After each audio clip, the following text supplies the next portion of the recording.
Live. All right. Oh shit, we live.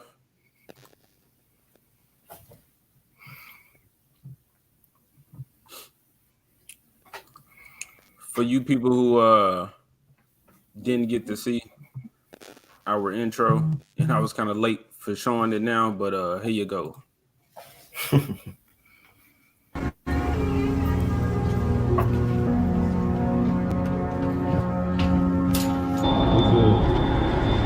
gonna knock these stickers off.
Shit, I was muted. But what up, people? Yeah, y'all just joined us for the Heroes No Capes podcast. I am the abomination known as AJ. With my man's here, Ego. What up, Ego? What's going on, Abomination AJ? Not much. This is what we on episode 4. It's episode 4 now. We're going strong. We loving it. We enjoying it. Getting some feedback. We keeping this coming. We evolving every week. I say getting more comfortable every week. And looking forward to the conversations with each other. But for you, the audience, to have y'all, just listen to us, our thoughts, but also hop in. We hear what everybody else talking about, how y'all feel about these subjects, anything we talking about. As far as me, I've been on the same stuff. Ego, my dog business. It's of course we still doing that. The wife's out of town right now, so it's all on me. So if I have to step away at any point to take care of something, man, it might happen, but I got you. Yeah, but now I'm here and I'm ready for this conversation to see what I don't know, whatever dumb shit been happening for us to give our opinion on it. What's been up with you, man? Nothing, man. Work's been work. The wife is just finished up one of her volleyball tournaments. I had my first experience with Fiesta. We did the Taste of the North Side. That was nuts. San Antonio loves to party. I did not know this party would be 2 weeks long, but I have been recovering today. But I'm ready to go for episode 4, man. Hey, bro, do you recall that one joke with Cat Williams where he said, niggas go to the party with the Latinos and they be partying all week? Bro, I was talking to one of my boys and he said, I said, I can't believe you guys go this hard. He said, is this week 1? I said, yeah, this is week 1. He said, they go even harder week 2. I said, I'm out. I can't do this. This party does not need to be 2 weeks long. Said my knees done had enough work. Man, my knees, my liver, everything, bro. And then this damn hot ass sun don't make this shit no better. Exactly. I'm not gonna have a heat stroke and have alcohol poisoning. No, thank you. Yeah, bro. We ain't even in summer and the fucking dirt cracking and yeah, man. So tell me about Fiesta, because I saw stuff about it. And I think I was telling you when me and my woman moved here that it was the beginning of the pandemic. So we didn't really get to experience too much or see San Antonio at its best. As far as partying, because I've heard or I saw like this was a big city, a lot of stuff going Yeah, on, but it doesn't feel like a big city at the same time, which I right. agree most definitely. I enjoy here, but since y'all always out and about, man, and doing y'all thing, what was Fiesta like, or I mean anything else that you can put me on as well as our audience All that's right. going on here in San Antonio. So as far as I can recall, I know it's for them celebrating the Alamo, some of the battles that happened in Texas. So for 2 weeks, they're pretty much having a celebration of all the battles that were fought for Texas. And so I think that they kicked everything off with a tower party back last Thursday, I think was when this first started. So really, I had no idea what the concept of this was like until maybe last Friday. We went to Taste in New Orleans. So basically, they had different food vendors. They had a lot of Cajun food out there. I had a turkey leg that was phenomenal. I get down to turkey legs. It's awesome. A lot of dancing, a lot of drinking, a lot of live bands that were playing. And the one that we went to for the Taste of the North Side was a bunch of vendors that were set up like food trucks. And it was near this country club and I think the Dominion area. And so you're pretty much going around tasting the foods of different vendors. They had more live bands. They had a lot of dealerships with either cars or other associations that were there. It's really just a good time for them for 2 weeks straight. I don't know how people can party every day for 2 weeks, but that's how they want to get it done. And they picked a great time to do it because I could not imagine having to do Fiesta in May or June. It'd be too damn hot for me.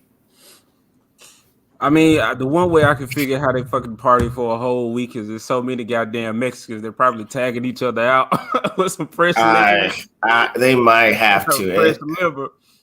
Exactly. I was like, I can't do this. I did Thursday, and nobody told me I should have taken the day off. They mentioned it the day of, like, hey, you might want to take Friday off. And I said, nah, I'll be cool. And to be true, I really should have taken Friday off because I was almost a zombie at work. I mean, I got my work done, but I mean, I was feeling it the rest of the day. Yeah, man.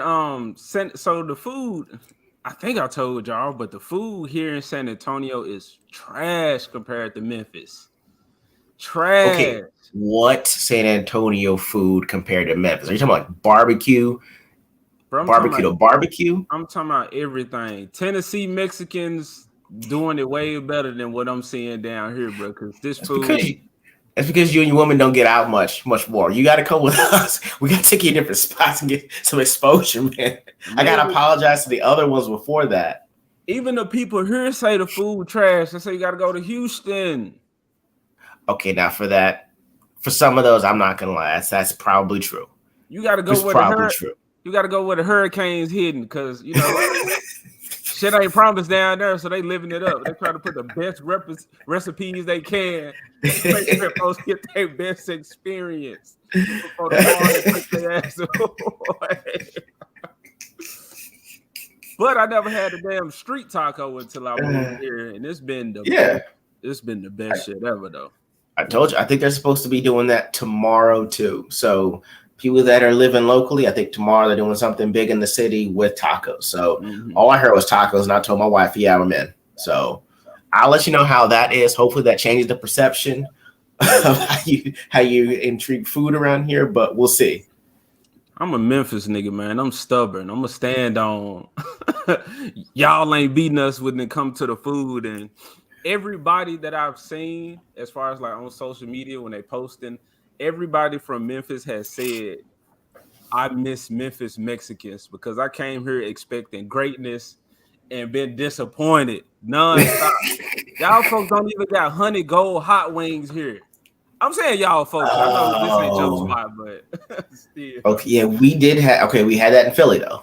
I do remember they had gold. Okay, I see what you mean. I will have to try to find you something that's on par with that because I haven't seen that here either. I got you. I see where we're going with. That's fair. The one spot they got honey gold, they call it Memphis Honey Gold, and it's an Asian spot. Really? Yes. Okay, that's okay. All right, you know what? We gotta take a trip to Memphis then, because I gotta see that to believe it. We will, bro. When we go to Memphis, I'm gonna take y'all hiking, man. Arkansas ain't too far. Get some great hiking spots there, man. We can get the dogs out and do that because I miss that. I miss that a whole lot, man. All right. So I guess I'm down then. I'm not much for one for hiking, but I will if wings are attached to it, I'm in. Yeah. So yeah, man, my experience down here been great. In San Antonio, it's been great people. And what I mean by great people is people that really just don't give a fuck. Like, do you Yeah. know what I'm saying? Live your life as long as you ain't affecting me. This ain't Austin, you know what I'm saying? So so I've been feeling the city.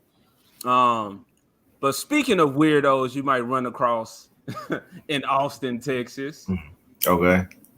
fucking Ezra Miller.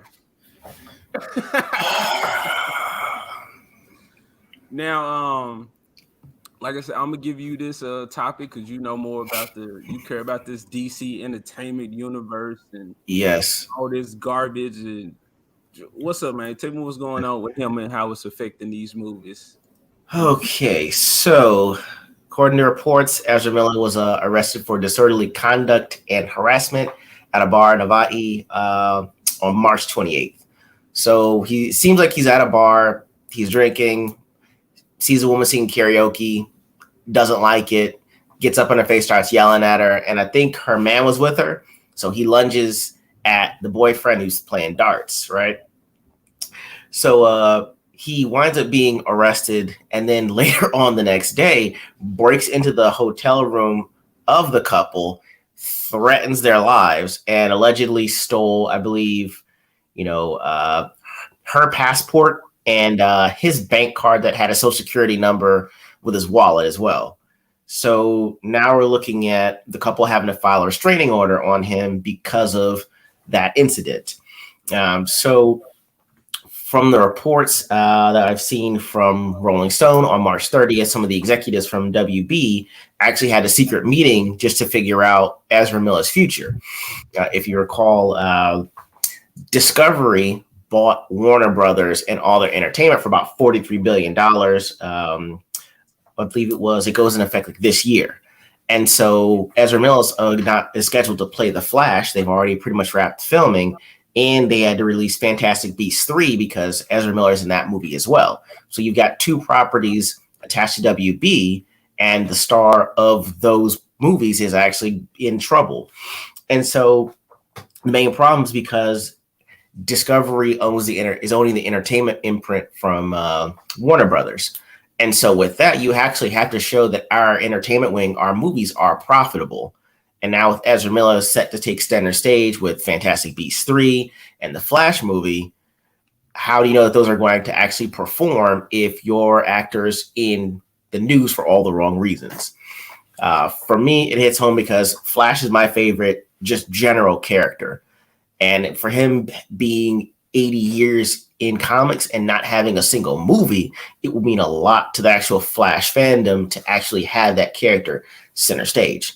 I know that the traditional Barry Allen is blonde haired, blue eyed, so Ezra Miller's look is a little bit different than what I'd be used to, but he did kind of nail the personality of a Barry Allen, Wally West hybrid that I'm used to.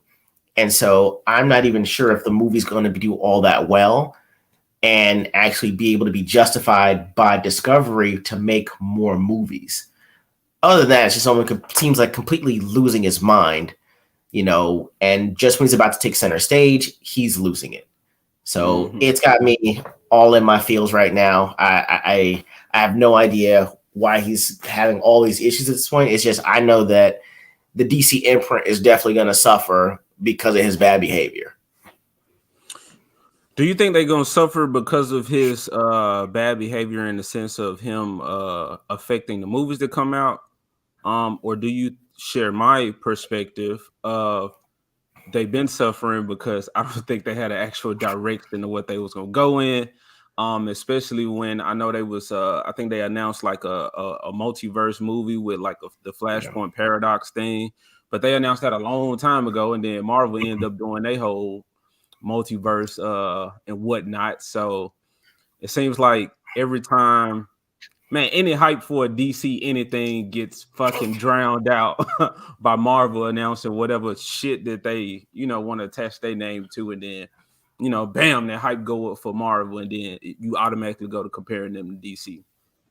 Well, I mean, it's always been Marvel versus DC. What the problem was is that DC actually had a very stable stories that they could tell. It's just that they put themselves in competition with Marvel, and that messed up a lot of their movies.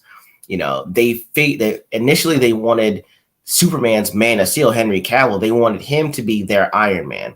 All the movies would go through Superman to explain the other characters. But with the producers and the WB management saying, no, we have to catch up with Marvel. Well, then instead of getting Man of Steel 2, we got Batman versus Superman. And with how heavily it was edited, the movie didn't much make sense until you watched the director's cut, which was 3 hours. And so now that it seems that they were going to be using Ezra Miller's Flash to kick things off again, well, now you're having a secret meeting to determine his viability moving forward. So it puts all of your plans in doubt.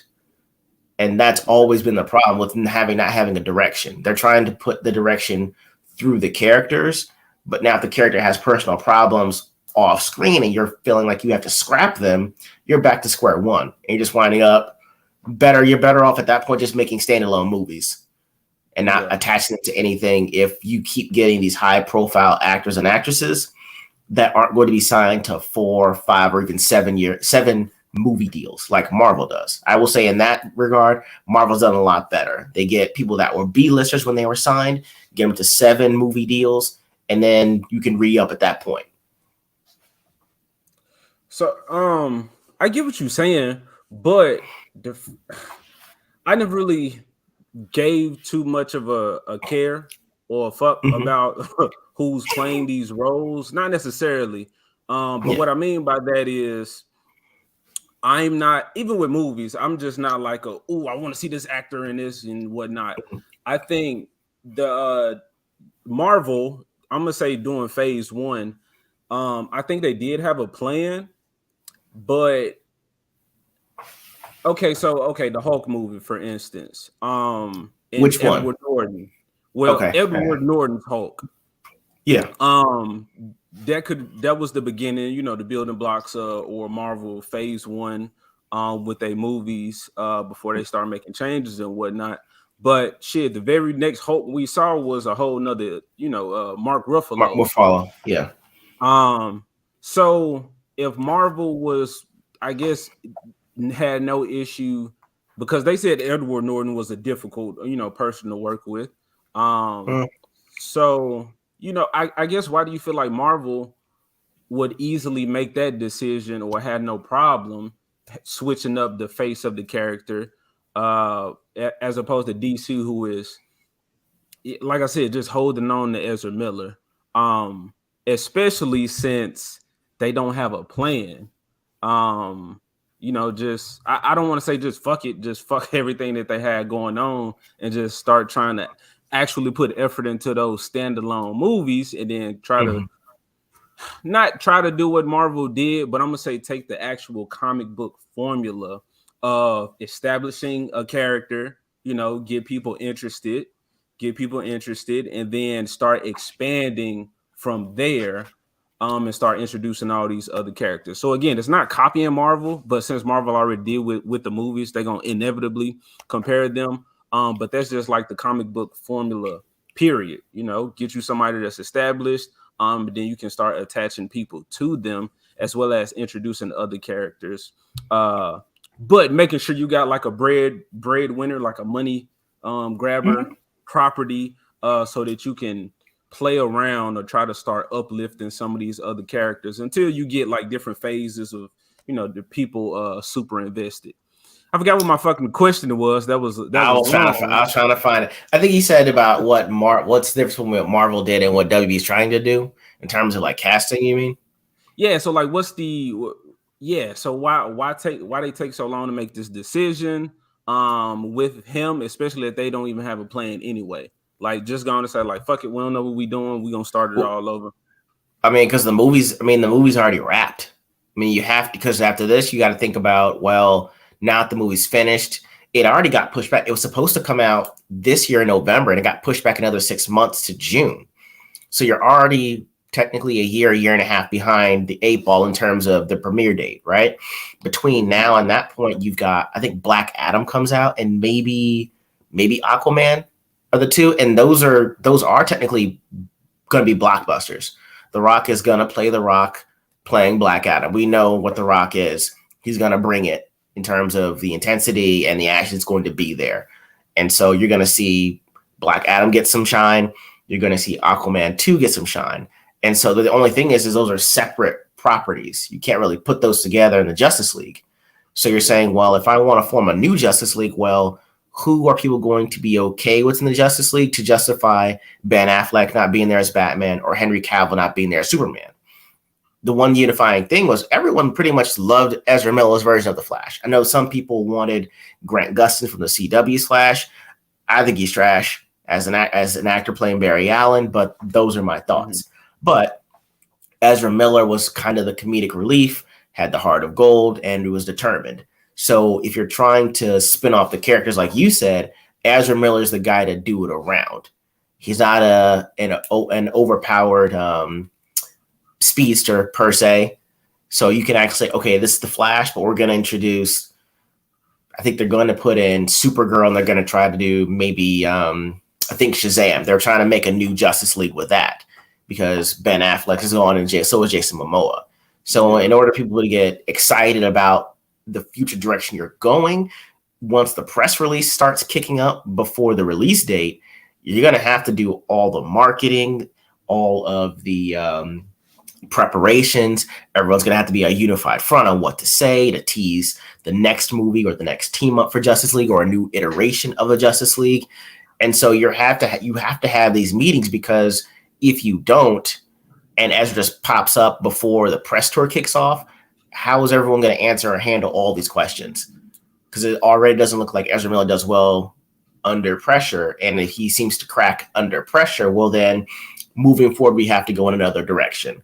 If we go in a different direction, who are we going to hang the rest of, I guess, the bread and butter? What character is that going to be that we can introduce these other ones? And to me, it seems like all indications were pointing that WB wanted Ezra Miller to be that for them. Do you know what I mean? Because the other movies are standalone. They could go on and one up Marvel, because everybody begging for fucking Miles Morales to be brought in live action format, and DC can go on and push that black non-binary Flash dude. I swear to God, dude. No, it's not even fun. Don't play with me, man. So y'all can check. They can go on and check both of the boxes. I will check. If you check that box, I will check out. Do not play with me. They don't give a damn. I have waited ever since I started reading The Flash as a kid. Do not play with me. Do not take this from me. No, absolutely not. There's no way. Hey, man, no way at all. Ignorance is bliss, because you already know what the narratives they pushing. So I mean, man, ignorance is harmful. It's harmful. That shit. Ignorance is bliss for all these niggas loving Miles Morales out here, bro. I'm on the chat, right? I mean, social media. I'm on Facebook arguing. Some black nerds group. I didn't realize how fucked up these people in the head. Not everybody, but some dude posted who is Miles Morales type thing. I thought Tobey Maguire was Spider-Man as Peter Parker, but the dude said he never read comics, didn't grow up with comics, so he admitted that, which I appreciate. Everybody else though that hopped on the post, it was like, oh my God, internalized racism. You love these colonizers. You can't see Miles as Spider-Man. You only acknowledge Spider-Man if he white. Just all this type of garbage, and I'm just like, hold on. I said, y'all coming at this man for not knowing something, but you niggas don't know shit about Miles besides the fucking Spider-Verse movie, which was nothing like the comic. It was not at all. And the fucking and the video game, which was fucking DLC to White Spider-Man PS4. So I'm like, you niggas praising this shit and getting mad as soon as a black person criticize Miles, and you act like there's something wrong with us. But I've explained to you, the disrespect associated with Miles Morales and how he is essentially taking the white man's name of Spider-Man but putting in all that work under his, Yeah, under his mantle instead of being his own character. yeah. And actually, I mean, now that I think about it, I'm trying to think of all the other Spider-Men that are out. They don't. He's. I think Miles Morales is the only one that still calls himself Spider-Man because you got Scarlet Spider, got Yeah. Silk, Madam Web. What else we got? Spider Gwen. I mean, you're telling me everyone else has their original spin-off of the name Spider-Man, but Miles Morales. Yeah. You know what I mean? Like the Yeah, only most person that definitely. actually to take the name is the minority character. Everyone else has their own original name. Bro, that was one of my points to people. I was like, fucking this Miles Morales character is the only mainstream superhero y'all know with a mask on, but you refer to him by his government name. And not only are you referring to him as his government name, he has his mom's last name as opposed Right. to his black father's. So, Exactly. and I'm like, when I bring these questions up to people, then they just like, man, you just hate shit, man. Man, you just hate to see a nigga making it, man. You love them white folk, bro. And I'm just like, Did you you tell niggas that a white person was the one that created Miles Morales? that I brought it up. You have to bring that up. Okay, what they say? They don't respond to that. They don't respond to any of that shit. And then this whole mental argument, one guy in particular was like, well, you act like characters don't, take the names of main characters, or his point or his justification was fucking Venom and Ghost Rider. And I was like, hold on, bro. What You using characters, it's not even characters, it's like it's in the lore for there to be more than one person to take on this the mantle or host? whatever. Yeah, Yeah, a host, so like that's not a fucking argument. Miles it's not. Morales is the only nigga. And then I said, bro, you had Peter Parker come from a whole nother universe and be like, hey, little black boy, here goes some web shooters. I know you ain't smart enough to to make none on your Hand me own, downs. so I'm Hand me just downs. gonna Yeah. do the work for you. And yeah, bro, it's like when I come with these points, they don't want to hear none of that.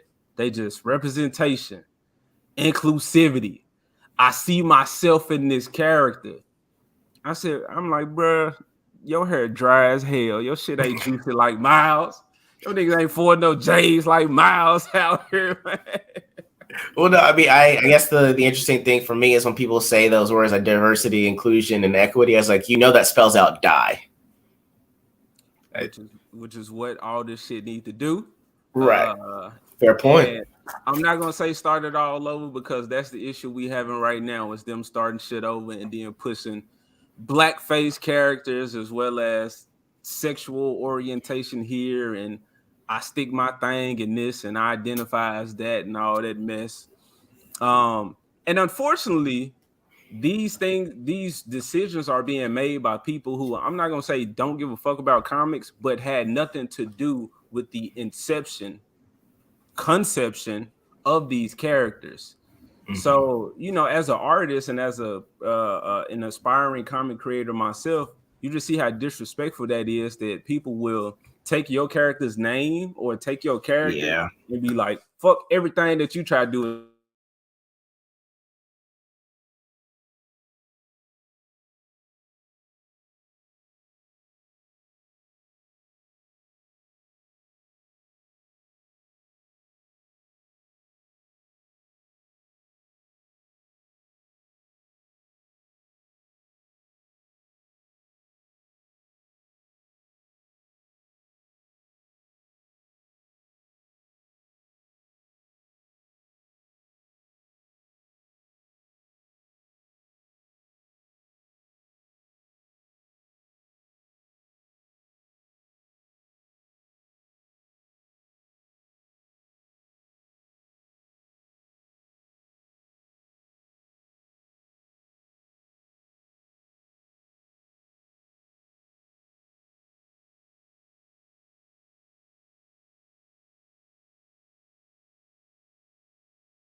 All right, it's showing that we still live. If y'all still here, or if this is still active, we just had some technical difficulties. Okay. Fucking power didn't bust or went down in San Antonio. See if you can go back to the link, because it's put me back in the studio.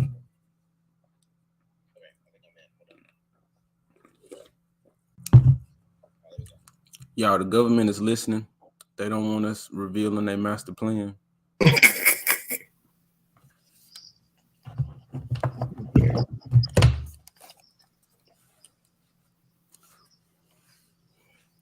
All right, bro. We back in here. Let me look online.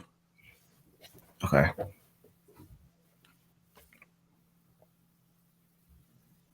What happened was we had about a good 50-some people jump in real quick. Wait, really? Nah, I'm lying, bro. I'm lying. Okay, I was saying.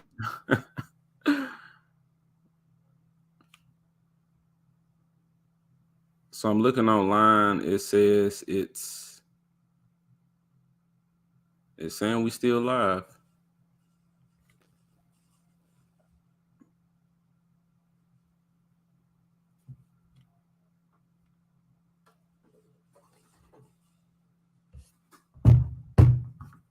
Ego, where you at, man? You froze up with the hamburger smile.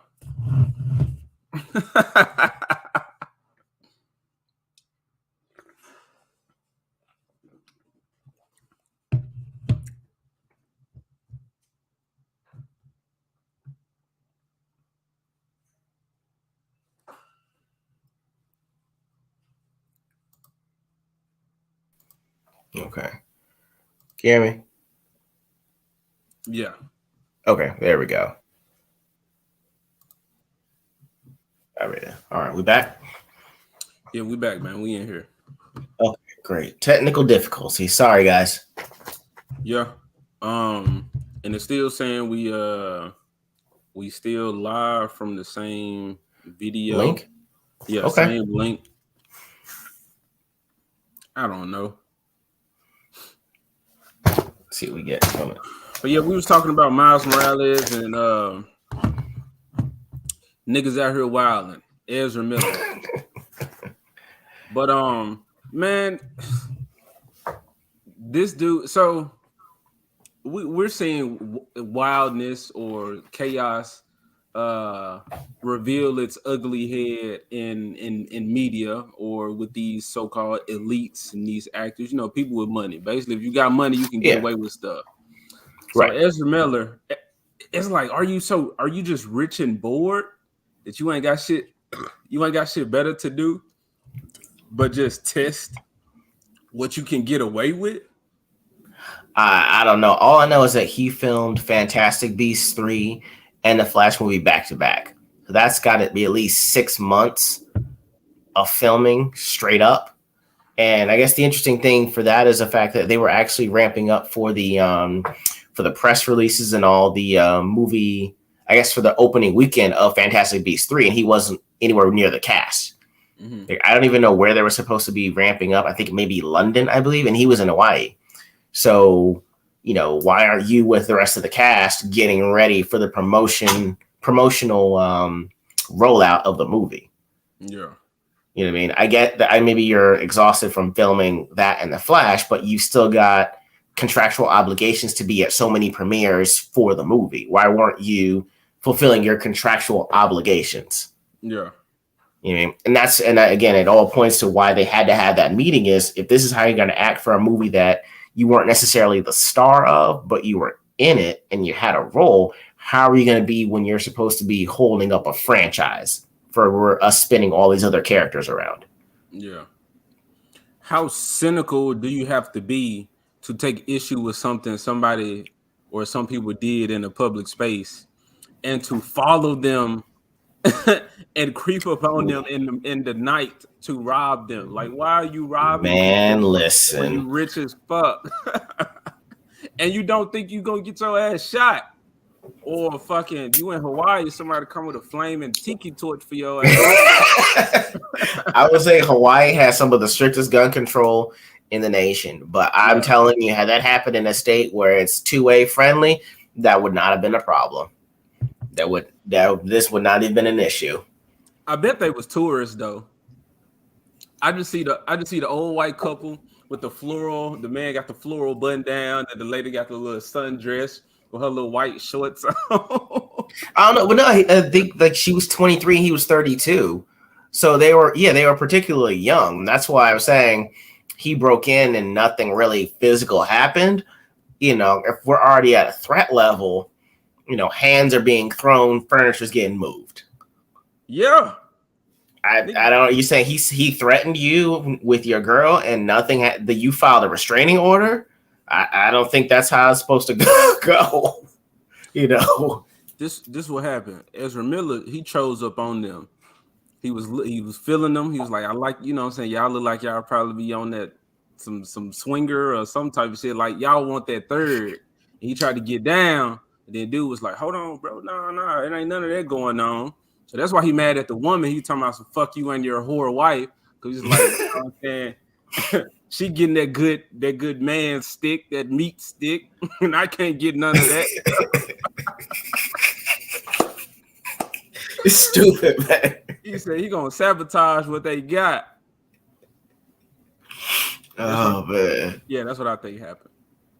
I have no idea. I just know that he's more like a dandy in terms of his image. Like you either see him wearing a dress or combat boots and some skinny jeans. He is all over the place in general. So if you couple that with erratic behavior, you're like, well, I don't know if we can count on this actor to really carry our franchise. So we may have to go in a different direction. And with WB having half the direction they have now, I don't know where it's going to go. And that's why I'm cynical that they're actually going to be able to do anything regarding their superheroes, because WB actually does really well when they focus on characters that we don't really know about. Like, I don't know if you've seen Doom Patrol, but it's actually a really good show.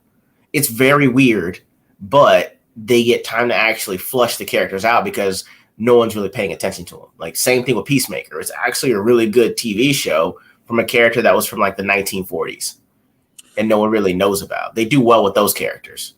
I hate that you said that, because I recall Ripper, he brought it to our attention that I think James Gunn is a dude who's and how he told John Cena to not read up on the character because I don't want what you read. I don't want the source material to conflict with the version of this character that I'm trying to create.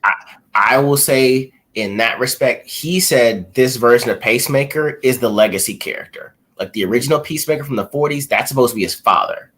Okay. So he's like, no. This is if Peacemaker had a son. This is the new iteration of it. So in that case, he's saying, well, I can put everything off on the father, and this is a legacy character of my own making. And because it's part of the Suicide Squad, and it's a spinoff of a spinoff, you've got more leeway to do your own interpretation. Yeah. And so you can tell it's very Guardians of the Galaxy-esque with putting weird people together and somehow making it work.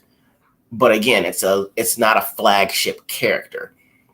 Like DC does really well with characters that aren't Batman, Wonder Woman, or Superman, because they're not backed by 80 or 75 years of history that you somehow have to fit into a 90 to 120 minute movie and do well enough so that people that read the source material like it, and people that are casual fans can enjoy it. Like, that's hard to do with a character with that much back history.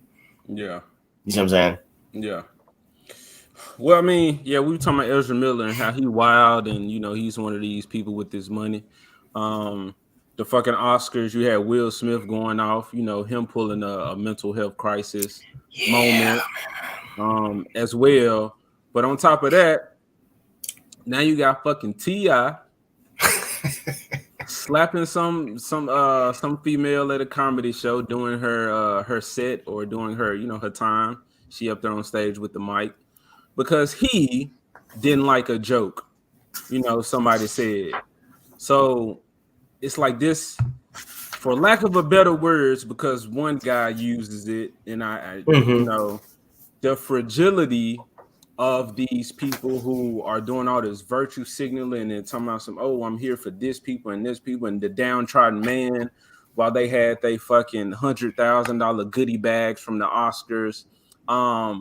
You got these people who again have all this money but feel like they're so much better than us or the law that they can just do whatever they want without any consequences, and any consequences that might get that they might suffer, they're not even really suffering. They still rich at the end of the day, and they still, you know, it's like when the parents send their kid to their room, but they got all their fucking, you know, electronic devices and shit, and or they don't pay attention to the kid and leave him up there for hours, and the kid has snuck out the fucking window and did his little thing, had fun.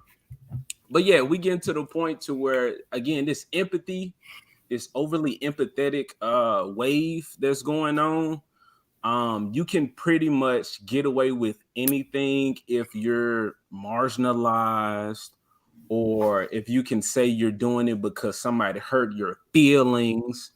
You know, they're trying to make verbiage aggressive and validating the response of actual physical aggression. Mm-hmm. So what's your thoughts on that, man? What you think these folks, what you think they're doing?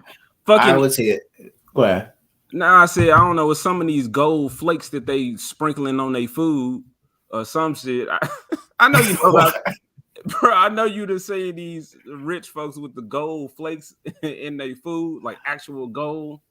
They're eating actual gold flakes. Yes, you've never seen that?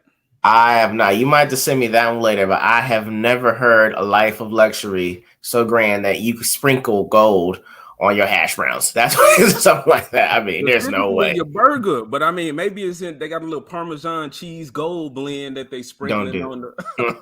There's no way. There's no way. But I mean, with my thoughts, you know, from a historical perspective, when you had the king, the queen, the prince, and the court, right?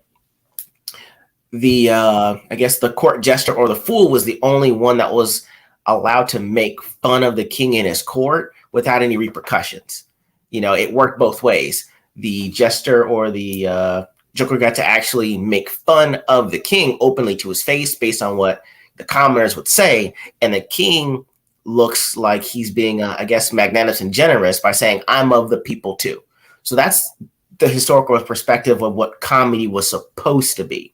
Yeah. And, you know, when they started bringing comedians into the Oscars, the goal was you're not above being joked on. Yeah. You know, is when you're kids, you crack on each other all the time. That's how you would show love to all the time. You know, my friends made fun of me all the time. You know, it was a lot of funny. You know, I actually, before I had surgery on my eyes, that's why my eyes like this a little bit. I actually wore contact lenses that were hard contacts. And, you know, I'd play basketball without them. So my team name on the court was I Need Glasses because I couldn't see and I'm playing basketball. So that was my call out. I pass the ball and go out of bounds and people would just yell, I need glasses. Get him some glasses. Like, that was my call sign. But I knew that I was endeared by my friends because we could take a joke. Yeah. You know, it seems that people are doing all these podcasts and being on Twitter and all these platforms to seem more personable. Well, when you're more personable and you seem to get that familiarity, well, then what do we do with people that we're familiar with and that's personable? We joke with them. Mm-hmm.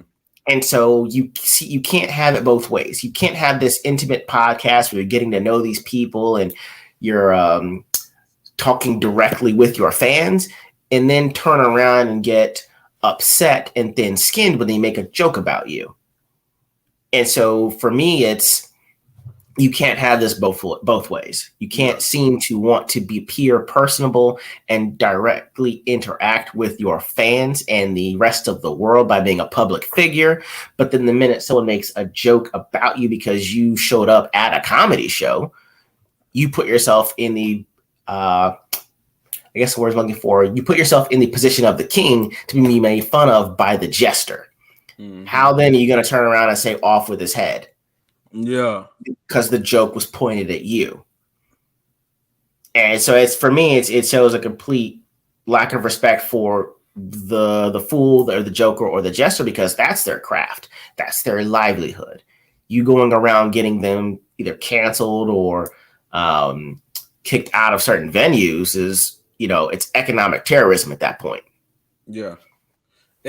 Also a lack of respect for, I guess, the freedom of speech, which I would argue is not a governmental right. That is a God-given right. Because he gave us free will.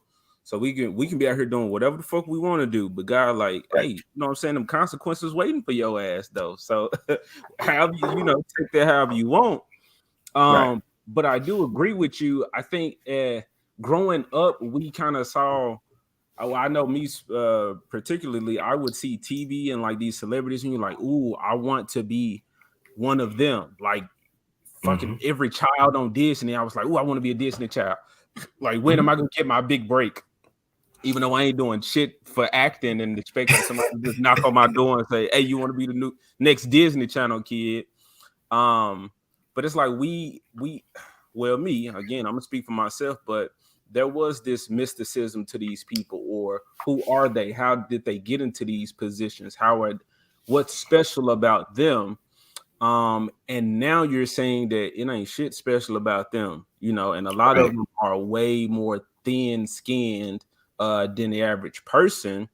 I think because of this glass wall or barrier that was built up, that the common man kind of, we couldn't see through, I guess, because they was here in their elite, in the I guess in the middle of the kingdom, and then we outside next to the wall where the fucking enemy can break through, and we the first ones, what I'm saying, getting chopped up and whatnot and held hostage. And then the niggas in the middle, like, do what you want with them, you know what I'm saying? Like but yeah, it's like, I think that's what's going on, and now these people putting all their information out there and they life, the whole Will and Jada situation. It's like we putting all that shit out there, but then when they get criticized, it's like, hold on, why y'all talking so bad about me? You know what I'm saying? Wild out here. So yeah, I think that's what's going on. I'm sure there's more, because I guess you hear a lot of, I ain't gonna say a lot, you hear a few celebrities, specifically Dave Chappelle, talking about like there's some crazy shit going on in this industry that y'all don't know about, and it's affecting a lot of people. And then like they got to keep this face together on the screen, but behind closed doors is like, you don't know what a person did to get in the position that they in, or especially if, let's say, somebody was promised something, they put in that work, and then they totally get disrespected or not get what was expected, or what they said they was gonna get, or what was negotiated, or So it's like you got a bunch of people that just handling you. I guess then at that point you're property. You just a face, like Will Smith. Fucking Will Smith's face sold movies, right? More than a lot of people actually can sell just based off of acting. I guess you kind of got to build yourself up to that point. Shit, my bad. Okay. I guess you got to kind of build yourself up to that point, but nonetheless, it's like once we see these people, we like, again, that mysticism. But then you got YouTube creators who, we just cut the camera on and then we open for all type of criticism, and people can jump in the chat, talk, whatever shit they want about us or comment on the videos. And it's like, we have to learn how to deal with it. Whereas these actual celebrities or perceived celebrities have this wall, or can build that safe space for themselves, or whatnot. What's your thoughts on that, man? I mean, the thing for me is the fact that, in terms of Will and Jada, they are married for over 25 years, right? And so for at least 20 of those years, we had no clue the life they lived. And the minute Jada started Red Table Talk, she didn't have anything else she didn't have anything else to talk about that wasn't being Mrs. Will Smith. Yeah. And so when you're left with only a few things to talk about, you open the floodgates and talk about everything else.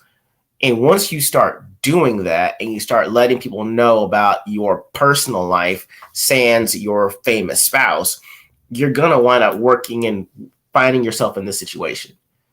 You know, regardless of what we thought about their open marriage, we didn't know because they didn't confirm or deny it. And with that, we were okay. And now, ever since the entanglement situation, we know way too much than we should have known. Yeah. You know, Will Smith, at least his public image was carefully curated over that entire span. It's like maybe 88. Right. You know, everyone's talking about how they remember him from Fresh Prince of Bel-Air, but he was a rapper before this. Yeah. And even then, when he took the SATs, he got a perfect verbal score. You know, he was going to go to MIT and just chose to rap. Yeah. You know, there's a carefully curated persona that you craft for that long. And even when you would watch his Instagram videos or even, I guess it's more so his Instagram, everything was highly curated. It was incredibly edited. It was put together and it gave you a reason to tune in. Mm-hmm. So he doesn't just post a post. He would always post with a reason behind it. And he had a team that would actually make sure the videos were very professionally done. Yeah. You know, contrast that with Jada just getting around a table and just talking about the first thing that comes to mind. Yeah. You see how quickly you wind up undoing, you know, the kingdom that he built. You know, the song that Joyner Lucas made was about Will. It wasn't about Jada. Mm-hmm. He said, I want to be like Will Smith because I want to do what he did. It was so great. Will Smith was so great at interacting with people that he got on the remix and took it to another level because he's like, I appreciate you giving me my flowers, you know, let me give back, because that's the kind of, at least, person we've been known to believe that Will Smith is. And now we're, again, contrasted with the way that Jada Pinkenton's putting him out to be. You know, we're seeing a very fragile and weak man that doesn't run his own house. You know, my closest friend, Justin Ice, told me, he said, the best decision you can make is choosing the right person to have children with. The worst mistake you can have is choosing the wrong person to have children with. Mm-hmm. And so, you know, everyone's saying, why don't you just leave? Why don't you just leave? Why don't you just leave? But, you know, it's kind of hard to cleave yourself from someone that you have children in a life with. And you see how hard that is, especially for a man that's built his reputation the way he has, and for it all to unravel, you know, seemingly overnight with a woman that doesn't even like him. Yeah. You know, so man, that's terrible to hear, man, because I think everybody, it was unanimous that we loved Will Smith, or whoever the person that we thought him to be, because he, you know, you mentioned him being a rapper. I enjoyed Will Smith raps. I'm not gonna act like I know, you know, lyrics or whatnot, but anytime I saw him like make a rap for a movie like fucking Men in Black, for instance, or Wild Wild West, or hearing him, somebody said, yo, that jacket is tight. I appreciate it. There is a Godfist. I got a rep for my guy right here. If you do martial arts in Philadelphia, check out Godfist. Yeah.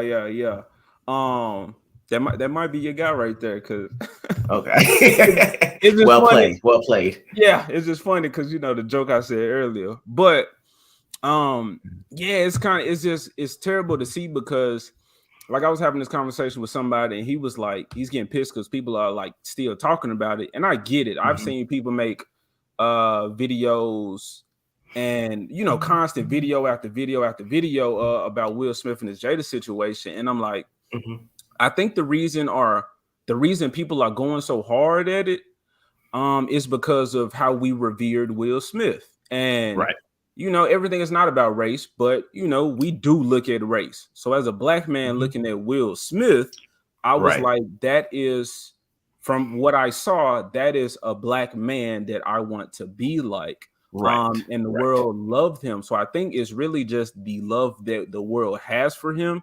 And to see him go through this, it seems like he doesn't have that love for himself enough to like set boundaries with her or tell her, hey, you need to chill out with this dumb shit, you know, keep my business off the internet or whatnot. And I know one video, I don't want to bring all this up because, you know, the videos and whatnot, because I don't want to just keep talking about it or beating a dead horse, because, you know, we can say so much, but ultimately it's up to what him and Jada gonna do about their situation. But it's like, damn, I'm the type of person where I'm like, I can only care so much. You know, if I don't see you trying to do anything about your situation, then shit, if it keep happening, at some point I'm just gonna start laughing. Because, you know, shit, you don't give a fuck, so I don't either. Exactly. But yeah, like Will Smith is like, I bought his book. I'm still reading it. And I'm like a third of the way through, but it's like, damn, now I really want to hurry up and finish to see his actual thoughts, as opposed to like what you said, something that's been curated and edited for the TV. Although the book is still fucking edited, you know, to put out what he wants. But it's like, damn, let me hear some words from your mouth, Will, and not the person that you're playing on TV, who he essentially plays Will Smith, just different, you know, different roles in different settings. But yeah, I brought this up to talk about how these people who we see on TV and they play one role, but then you see in their real life is totally different. And then I think a lot of it has to do with them trying to continue to portray themselves as that person, and how that I think, like Jim Carrey was saying, like, you eventually, as you're trying to play somebody else for so long, it starts tearing away at the actual person that you are. And you know, people handle that different ways. But yeah, I think the world is going hard at Will Smith because of the actual love we have for him, and we hate to see him going down this path. Yeah. I mean, to me, not saying it's only recourse, because if he's going to stay with Jada, that's its own decision. If that's the case, what I would say, all he has to do is do a Comedy Central roast of Will Smith, and he's good. You know, you get every comedian that's would give you with the hardest punchlines, get hit, sit there for 2.5 hours, take it. You know, at the end of it, you take the stage, you get back at him, and then, you know, good night, Comedy Central. You're good to go. Yeah, that's for me. If you're going to continue with this, you know, he's already had a lot of his projects put on hold, including Bad Boys 4, I think maybe Bright 2. And so if all this is going to be in response to what you did, the only way that I can see you getting out from under it is letting yourself be made fun of by comedians, being the king being the king in front of all the jesters, line them up, and one by one, jokes, get it all out. Then re-announce yourself to the world. I'm Will Smith. I'm still that guy, and keep moving.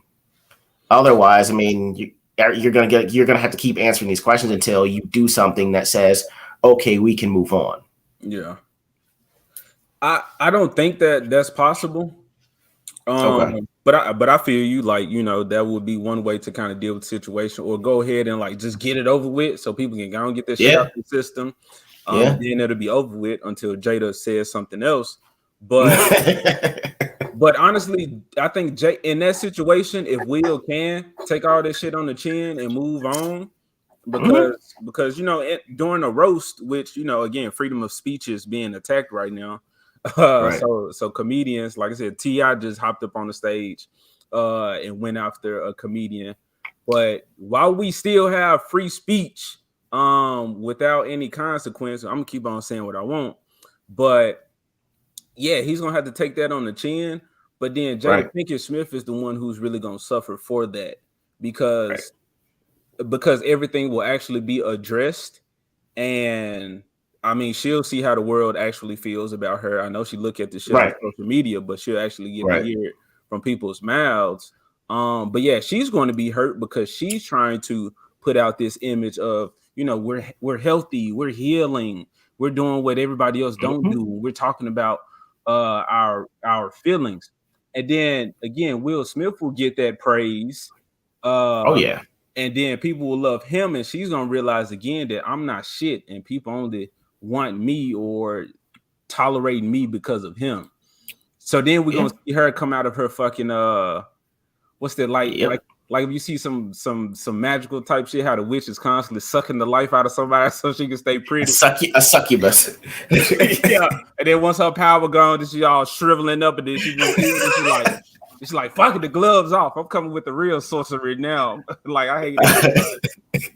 So I think, man, that's the best way for this to happen. But again, on the family thing and the man being a man of his household,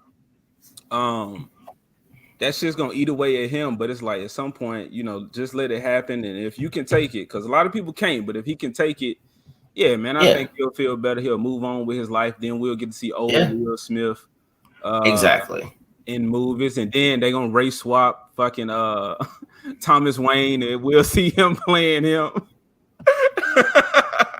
Which makes perfect sense because Will Smith a badass in his movies, so they make him Thomas Wayne. And bro, people gonna eat that shit up. They gonna go running, flocking to that DC movie. That's gonna be the Flashpoint. Yeah. Don't do that. I hate all whoever commented. I hate y'all. Don't do that to me. Man, don't do that to me. I can't stand y'all. Go all the way, bro. Just fuck it. Make everybody gay. Make everybody colored. Just have one Justice League orgy. Have Martian man shape shifting into all type of things, taking all type of things. You're gonna make me have a stroke in this live stream, man. Bro, I have a stroke damn near every time I see something new being brought out. Okay, something that just came out that I didn't have a stroke on. I didn't even see it. Okay. The Sonic the Hedgehog 2. Oh yeah. Now you say you loved the first movie, man. Tell us about. I actually did. Tell us about. I mean, you know, the first game since I ever had was a Sega Genesis, and the first game we had was Sonic the Hedgehog 2, and we played that for hours. Mm-hmm. You know, I never thought in a million years they would actually figure a way to make it into a workable movie, but they did. You know, the character was Sonic was likely and lovable. The lore that fit into it was fantastic. Even I didn't know how it was going to fit in with Jim Carrey being Robotnik, because you know Robotnik is fat, bald, and has a thick mustache, and then here you see Jim Carrey. He's tall, has the coiffed hair, and a kind of a mustache, but he made Mr. Robotnik come to life. Like he actually enveloped the character and took it to another level. So you know, with this one being out for Sonic the Hedgehog 2, I'm actually interested to see how they pull the lore from Knuckles and then put it into Sonic's world. You know, I'm not much of a gamer, so I only remember playing specifically Sonic 2. By the time Knuckles came around, I guess at that point I'd probably been playing Mortal Kombat 2 or 3 at that point, or maybe even N64. But as far as the movie, I'm pretty excited because the main thing that got me was when they first initially had the trailer for Sonic and how terrible it looked.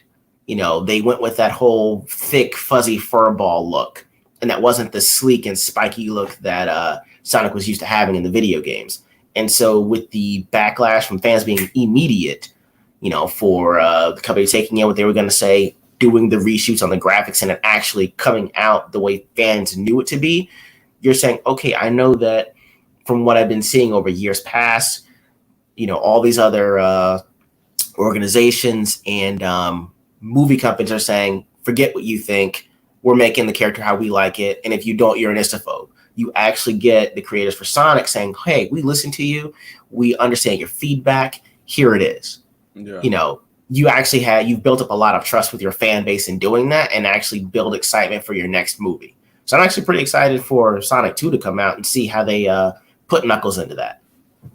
You know, I was listening to a Penguin ZO Moist Critical, some shit like that. I don't watch all of his stuff. That person, Charlie, super popular YouTuber, I was listening to his review of Sonic 2 today, and he was saying that the company that made that decision to redo Sonic's design, that same year that company went under or went out of business, or got kicked to the curb. But they were the main reason that movie even had success, because they listened to the fans and they changed the design for the better. Sonic looks great. So that's another, how I was saying that people who take these properties don't give a shit about the original. and don't care about bastardizing what's already here, what's been kind of set in stone for these characters. This whoever, I think Paramount made this movie, the Sonic movie. I don't know for sure, but didn't give a fuck about the people who made the design to make the movie better, because they ended up, kicking them to the curb and letting them go. But speaking on Sonic 2, I don't care to see it. Okay. Just because I'm tired of giving these companies money, man, and I'm tired of wasting my time with shit that I know is trash. There's no video game movie that I can think of that's actually good. And I said in my reaction to the trailer for Sonic 2, like the only reason I saw the first one was because they changed the design. So I was like, okay, I fucked with y'all for that. But this second one, I didn't care for it at all, because I hate when they have these video game characters in this video game world, but then for the sake of a movie, they just put them in our real world with human characters. I see what you mean. That have no bearing on the story whatsoever, and then they make the game fit our world as opposed to just giving us a movie in that world. Okay. Yeah, and that's what you mean.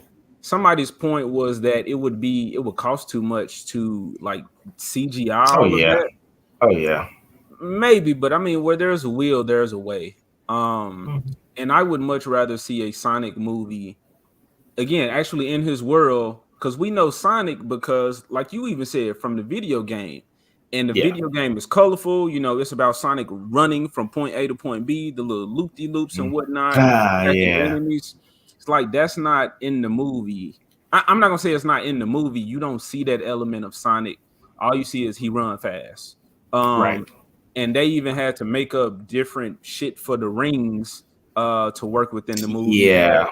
Like using them as portals and shit. Like I don't remember that from the games. I don't remember that either. Yeah, I don't remember that at all. So I hate that. Like fucking the Mortal Kombat movie where they was made up. Everybody got a fucking Shaolin power. That was dumb. That was really dumb. Yeah. Kato made that movie work, and then they killed him off. So I was like, he was the only person that was worth watching. Stop. But yeah, man, they make these changes that are so far from the actual video game shit. Is like, again, they don't care. So I'm at the point to like, why should we? But also because shit, Idris Elba as Knuckles, which Knuckles is my favorite character, and I'm be real, it's because he the black guy. Okay. I see his big hair, his dreads. But he was the badass. But he was the loner, because he's on Angel Island watching over the Master Emerald. But Knuckles was my favorite character. So, like, it's really a terrible time to be living in where you see your favorite characters being brought to live action or being brought into movies, and you just like, don't touch it. Leave that shit alone. Now, we are the old people saying, get off my lawn with your remakes.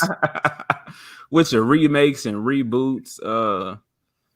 Yeah, but, I mean, you talked about Jim Carrey. He didn't look like Robotnik in the first one. In the second one, he has the bald head. He has the they gave him the mustache at the end of the first one, and now it's carried over to this one. He's still not fat.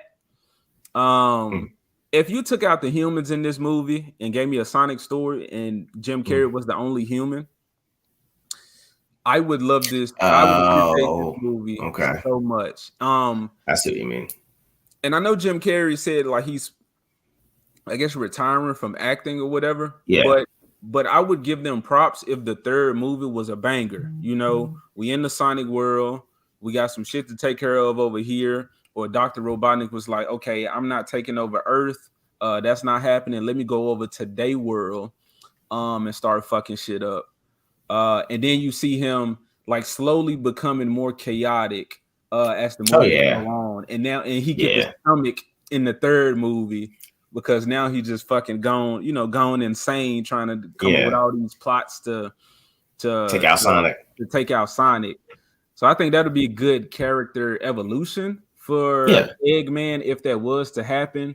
But still, man, the first two movies have disappointed me to where I'm just like, I don't even care about a third one. I don't even want them to make a third one, honestly.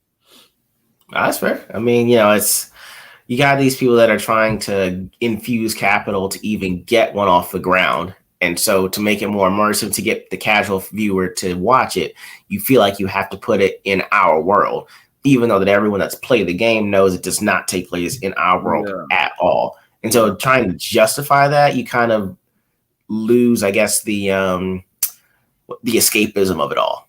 Yeah. You know what I mean? Like putting everything in our world means it has to comply with the rules of our world, but we already live in our world. So why would I want to see our world on a character that's in a fantasy? Put me fully and immersively in the fantasy so I can have that escapism feel, which was the point of movies, at least back in the day, was that we're going to a different world. It's not at all like ours. And in this world, you can be whatever, instead of trying to put our constraints on the characters. And now the character does not resemble at all what we know and love. Yeah. It's a lot. And it's funny that you said escapism, because I think that's what we're losing now in media, which I guess if a government or, trying to take over, you take out the art, you take away the escapism from real life. And now you see these people who making these movies and these adaptations saying, we're trying to make a product that better represents the real world or reflects the real world. And it's like, man, the real world is fucking garbage for the most part. Yeah. I want my escapism. I want to go to Sonic World. That's why we play video games, so we can go and shoot niggas and sword fight and do all that. Yeah. And fail folks, because you can't do it in real life. There's real consequences to doing it in real life. So we go do it in a video game instead. Yeah, which is why I could never really get behind them trying to make the Watchmen TV show, and they wanted to make Rorschach black and then have all these other things in terms of representation. I was like, the comic book that is based off a guy that gets hit with radiation and walks around with a blue penis. Like, why am I trying to make it our world when it's clearly not? Everything about this screams it's not our world. So why put our constraints on it and take away my escapism because you don't see yourself in the character? Like, that's not my problem. That's your problem. You need to take that up with somebody. Yeah, for sure. And you talking about seeing yourself in the character. I think the best movie you can, or the best way you can do that is fucking animals or characters that are not human. It's like, then you can only put personalities on people. I put races on it to have fun. But yeah, it's like if you would have gave us a Sonic movie where it was about the Sonic characters, which there are so many of them, then we could have put different, then they could have represented people on a wider scale. Right. As opposed to you having to see the fucking white guy in the movie with his black wife and seeing some wedding or some shit. It's like, fuck all that. Okay, we don't need to see none of that. If you would give me fucking Knuckles in the movie, sure, with Idris Elba's voice, which I disagree with. I feel like it was too rough, too deep. Give me him and T. Call. I don't know if you remember her, but she was in Echidna. Somewhat of a love interest on the cartoon, right? What is it? Cartoon? I want to say comic. Comic because she wasn't in the Sonic X cartoon, and I don't remember seeing any other characters besides Sonic and like a brother or sister in that one Sonic cartoon that came out when it was like a band or some shit. You know what I'm talking about? I have no idea, man. All I remember was Urkel when he played the voice of Sonic. That's all I got. Well, yeah, man. People can see themselves in these characters. If you would have gave us Sonic characters, then we could have, we can attached ourselves to the character. There you go. Because most people think Tails is gay, so you could have. Really? Wow. Okay. Yeah, I've seen some stuff with him like liking on this rabbit named Cream, or they kids, both of them like 8 years old. So I guess we really don't want to push that. Weird. But Tails already had that kind of I don't know. You know what I mean, though. I do. I got you. So him, I mean, you got Knuckles, who's supposed to be the black guy.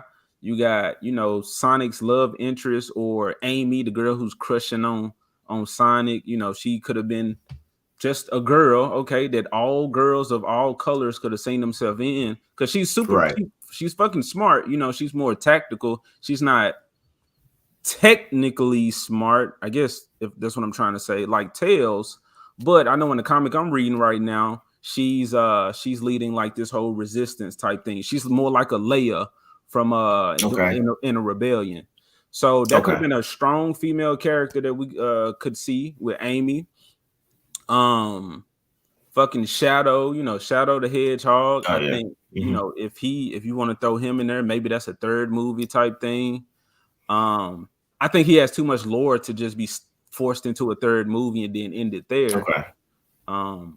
But yeah, I can go on about all these Sonic characters. But yeah, if they wanted to make a safe movie that would have pleased fans, which they pleasing fans because fans will eat up anything.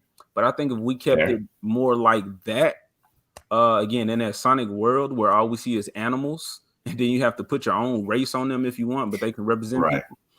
Then I think it would have been a dope movie. I would have been super invested in it. Okay. That makes sense. Yeah. I can see that. All right. Yeah, man, the Sonic story is I love it from what I'm seeing. Not the movie, again, not the movie, but from Sonic himself and all the characters surrounding him.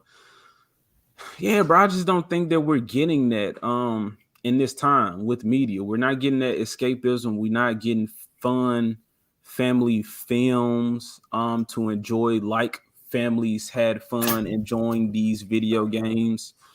Yeah. We're not seeing that, man. Fucking like the X-Men show that's supposed to be coming out on Disney Plus. Like, you just know all type of virtue signaling about to be in that, and DOA. That's DOA, man. they about to change characters to fit whatever narratives they want. Shit, Iceman gay, you know what I'm saying? Well, I mean, so that for me, it's just the fact that it seems we've gone from escapism to therapy. And in terms of therapy, you get these creators that are actually trying to write, produce, draw, or film their therapy through the characters. Yeah. And so I don't want to have to be a part of your therapeutic session that you're putting on my character. You need to see a therapist so you can actually be more objective about the character you're creating. Otherwise, you're going to blow this up for creatives in general, because they're actually going to assume that, okay, what trauma are you trying to address through this character? And how long before I can pump this show up, dump it, and then go on to the next job based on the success of a show that's, going to be dead on arrival by season 2 or 3. Yep. So it winds up just being a grift of sorts through our media by way of comics, which, if you don't have many pursuits that aren't athletic, you can always escape into comics.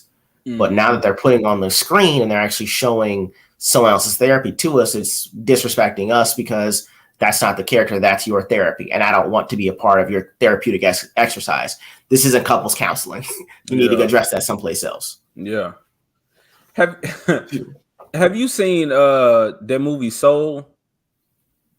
I haven't. I know that's the Jamie Foxx movie, right? Yeah. What was damn, bro. I could go on and on about that movie and how trash it was. We should let's watch that junk. So you can kind of see my thoughts, but I hated that movie. All right. And it was the so-called first, I ain't gonna say first, but a Disney Pixar movie with a black lead. It's under the Black Stories collection on fucking Disney Plus. But I guess looking at it from my perspective, it basically told him it wasn't a black story about a musician, a black musician that finally got his big break. It was about mental health, and it was about mental health, and it taught you, or my takeaway from the movie was, black man, your life don't matter. Like, you should be thankful for just being here and being on earth, and that your aspirations mean nothing.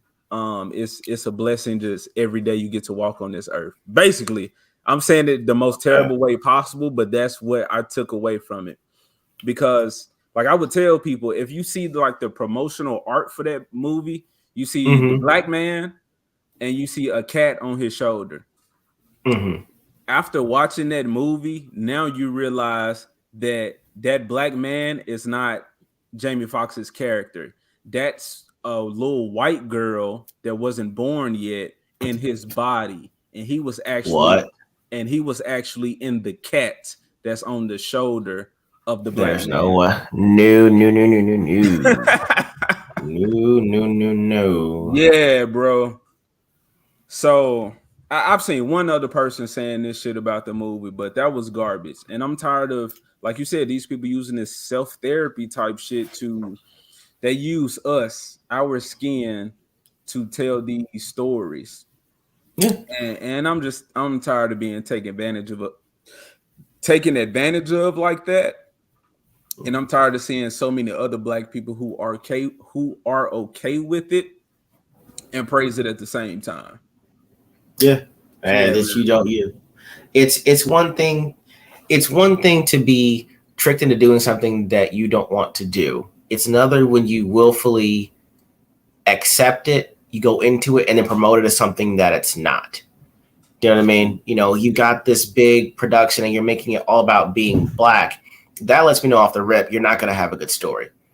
Yeah. Because there's more about a man's life than just being whatever race he is.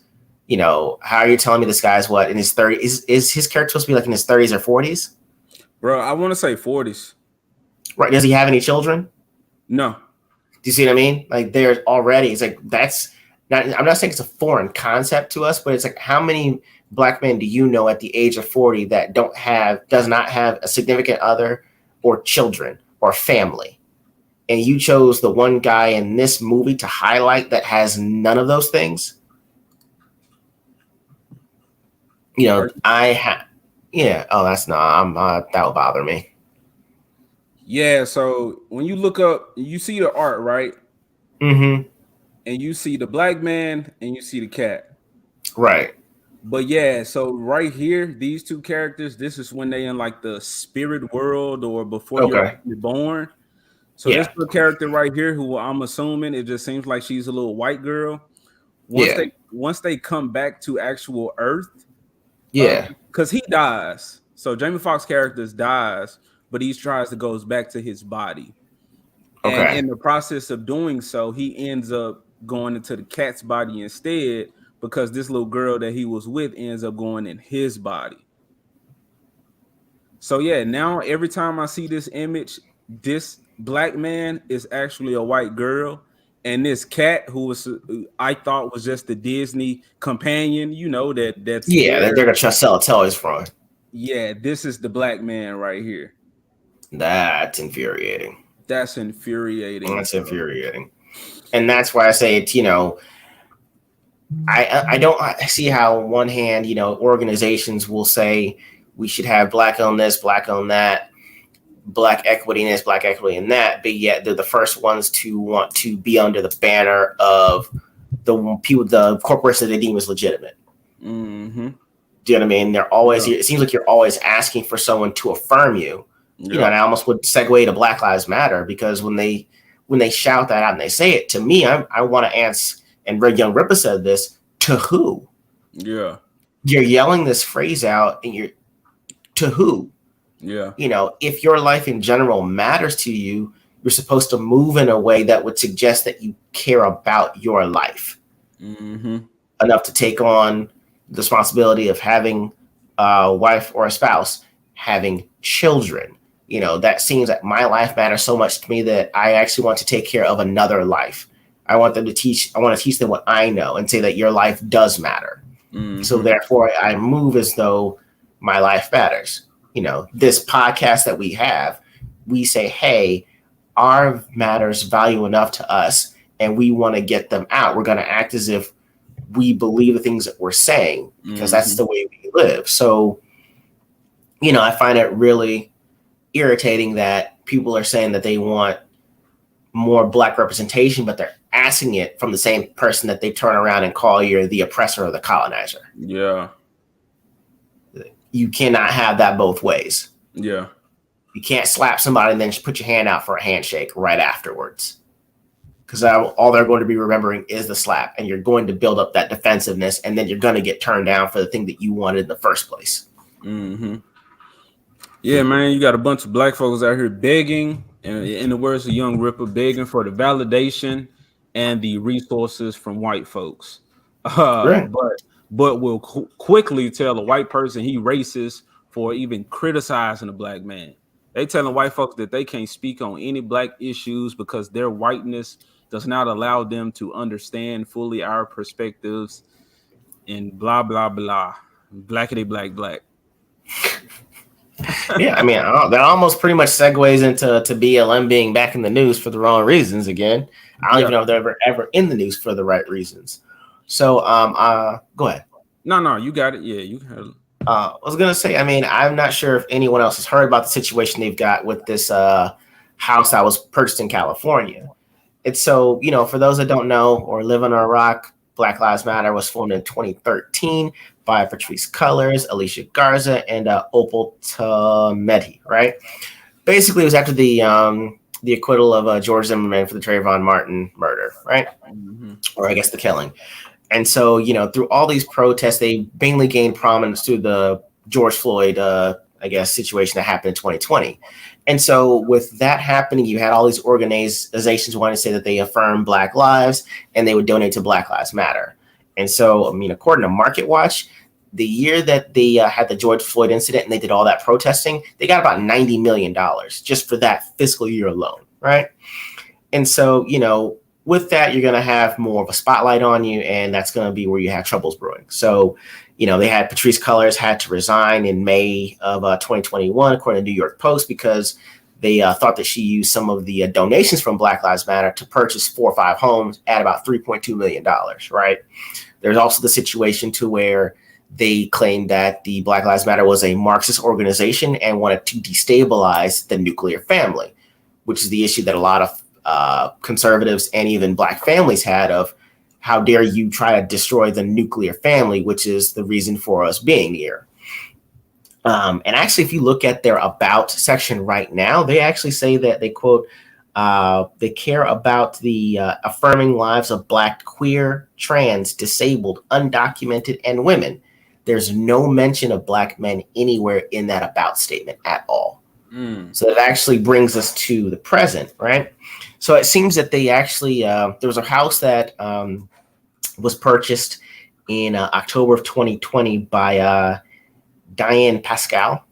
He was a realtor, bought this house for about $3.1 million, right?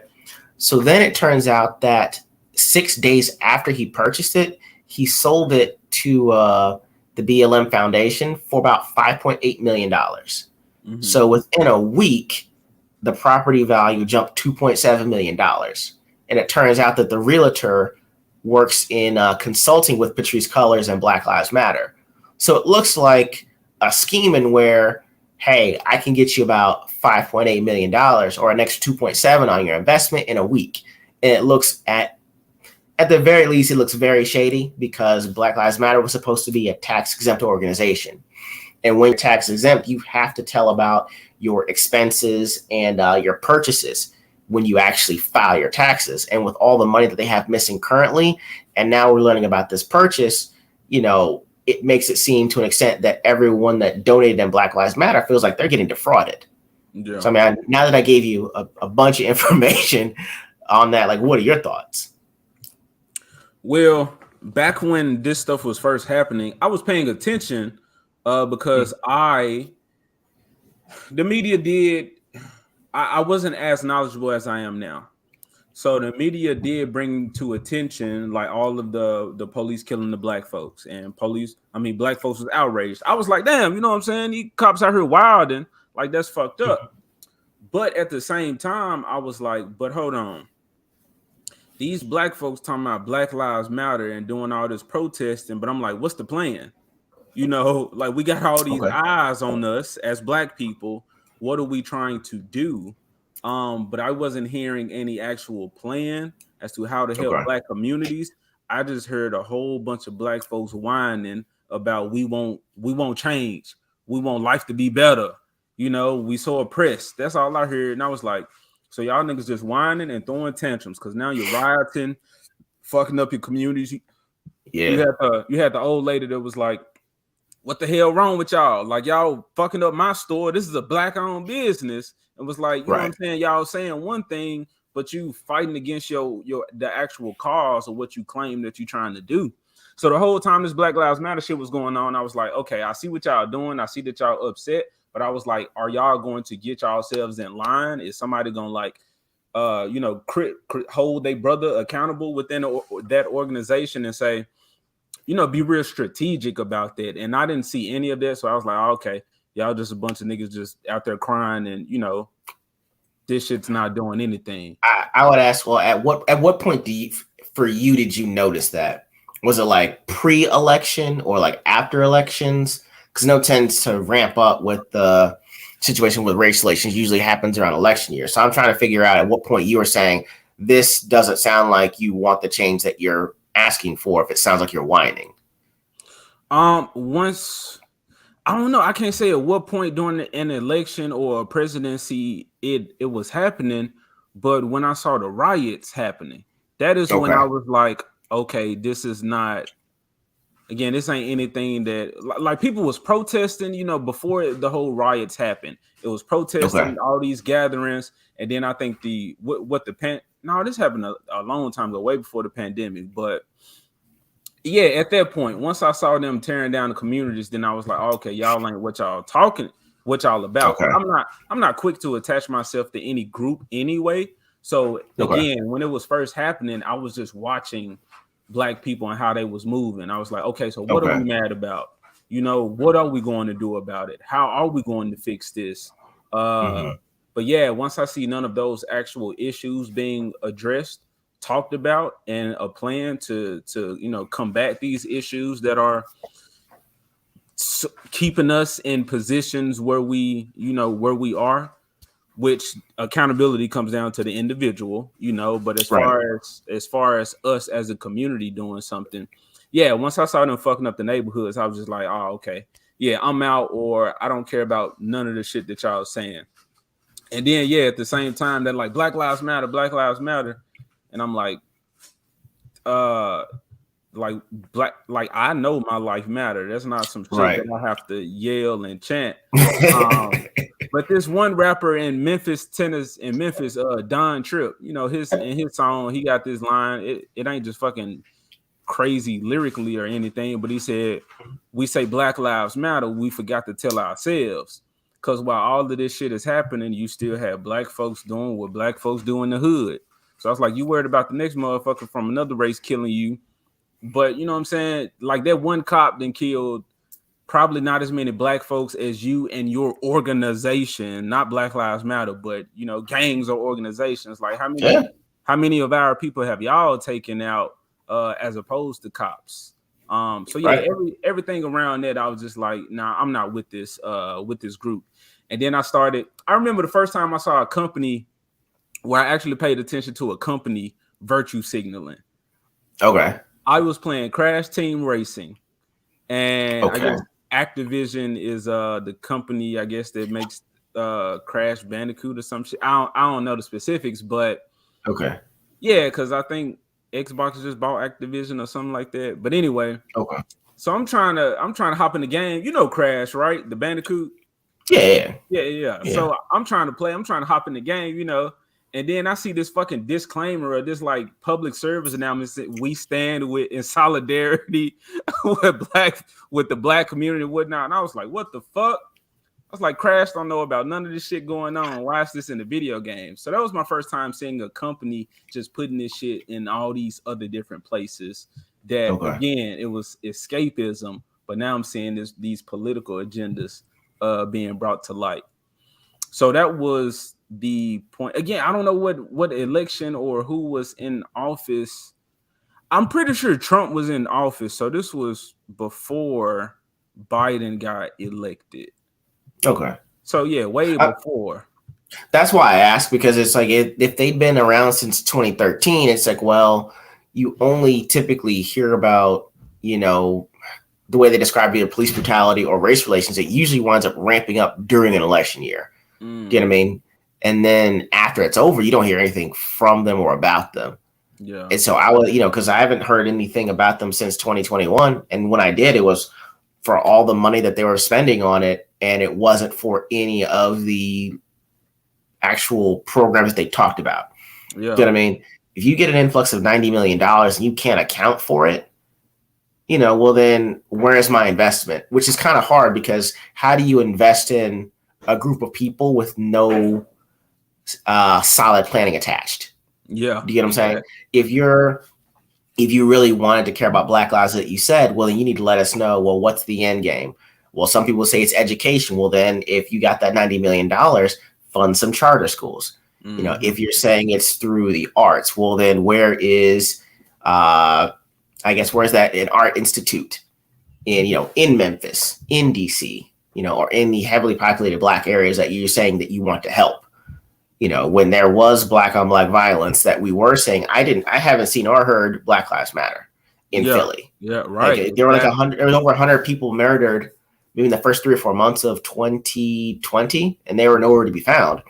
And you're just like, well, is it Black Lives Matter, or is it Black, queer, trans, and women and the undocumented that matter? Because if you're looking at the people that are actually dying from all the gang violence at the socioeconomic level, it's us, it's Black men. I don't see, they're not marching for us to stay out of the trouble that we've already been in. They're actually using the dead Black male to prop up their agenda. And in that regard, you're not really here for me as a Black man. You're here for yourself. Yeah. It doesn't, I know that anyone that would notice, like, it's by 3 Black lesbians. Yeah. And like anything that's that on the nose, they're not going to be representing the whole society that it just happened to be the race. Yeah. You know what I mean? You're trying to bring in more stuff, and it's like, well, this is not about just Black lives if you're including all these other groups into it. Yeah. And the people that usually get pushed out are Black men. When you're adding all these other groups, we get pushed out. Yeah. So I guess when you asked at what point, so if they've been around since 2013, then no, I didn't hear shit about them until Trump's presidency. Yeah, when he got elected, because then the whole him being racist started being pushed. So so racism was really not rampant, but just the conversation about the racism. Focal point. Yeah. Well, that's why I was asking too, because all the rappers that I remember, especially like in the mid to late 90s rap, they all were talking about wanting to be like Donald Trump. He's in rap lyrics. He's in pictures with them. Yeah. So that's why I was asking, because, I was like, well, if you consume the media that was rap then, you would just be like, you remember the rap looks that mentioned Donald Trump by name. You watched the show that the reality TV show he had, where he said, "You're fired" at the end. We watched The Apprentice. We've seen the Black people that were on the show, and you're just like, well, at what point was he supposedly racist? When I'm watching all forms of media with him, and he's with Black people, he's with Latinas. Where is this racism that you're telling me? Yeah. And why is it only now that he's president that it's the focal point to you of his presidency? Yeah. So that's why I'm asking, because I know that you came in at different points. I just want to know, for you, when did you start to see like a narrative and a shift towards these things, and Black Lives Matter trying to be the answer for all that ails us, in terms of race? Yeah. So I guess even more with the race stuff surrounding Donald Trump, I never criticized Trump specifically, because I didn't really start getting into all this political stuff until recently with the change in presidency. And now I've been real critical. But really it's just by seeing how politics and media kind of go hand in hand, and how I'm seeing this, I guess you could say, liberal agenda being pushed. And now I'm at the point where it's like, hold on, y'all call Trump racist, but at least these Republicans hold Christian values, as opposed to you fucking Barack Obama, who Black folks thought was the savior, legalized gay marriage. And now you see Biden come in, and now it's just Black women this and gay folks that and whatnot. Right. So now, since I've been searching for truth, I guess now I'm paying more attention. But when I never criticized Trump specifically, because I'm like, he's a I feel like he's a puppet for somebody else. I think every politician is or is in on this game or whatever to keep us where we are and to continue to elevate themselves. But I did the one thing I appreciate from Trump's presidency was the actual racist that did come about. Which you know, it's not as many as people would claim, but a lot of them folks did get bold and would be like attacking. I know Muslims was being attacked, and Mexicans for the most part. Like the heat was actually off of black people's back, and we weren't niggas no more. It was Mexicans and Muslims at the time. So I did appreciate that because I was like, okay, so now that he's out there, and I think people admire about Trump, which I've grown to admire, is because he was himself in the entire time. Yeah.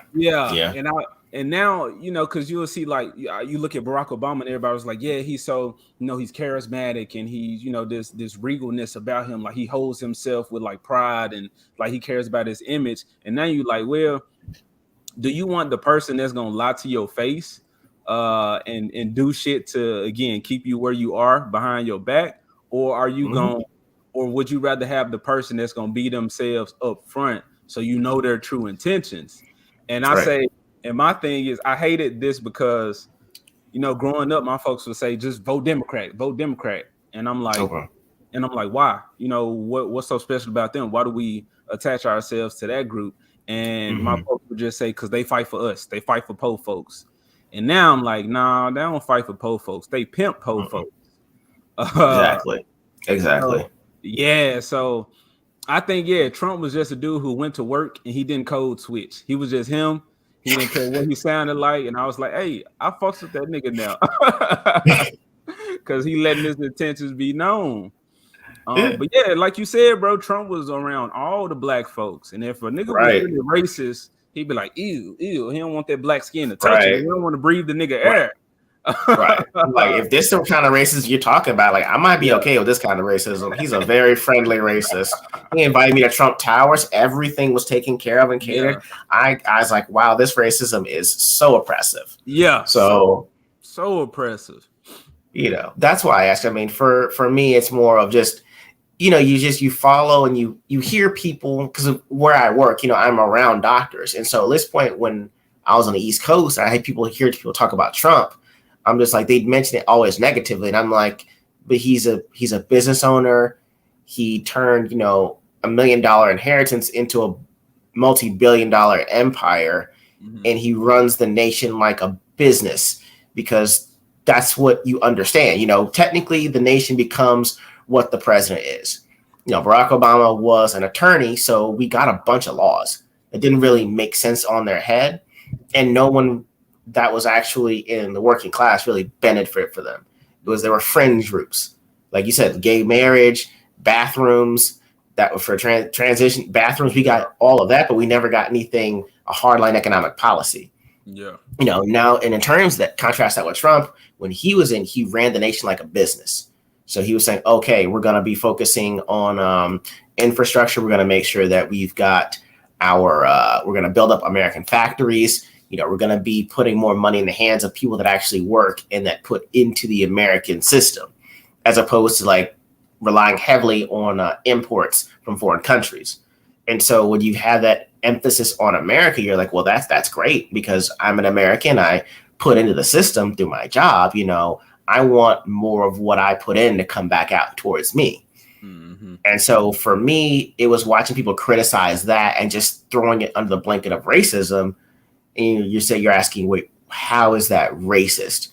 By wanting people that live in your country to get the benefits before people that come into the country get them. Yeah. So, you know, it's always fascinating to hear where people start to notice shifts in narrative and tone.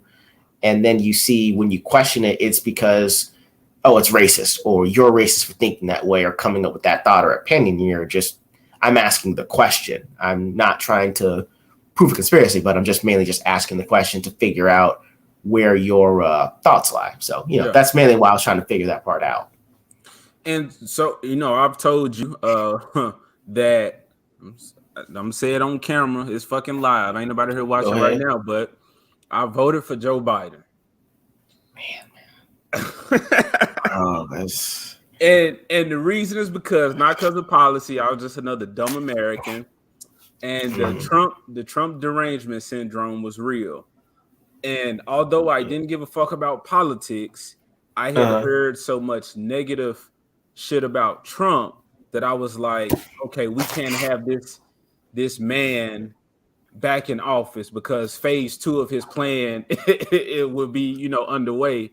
And then, I feared for the country at that point. And again, not just because of him, but because of the actual racists that would come to light during his presidency because he was so outspoken. I'm gonna let you know my conspiracy right now. Again, this is might as well get it out there. It's being publicized.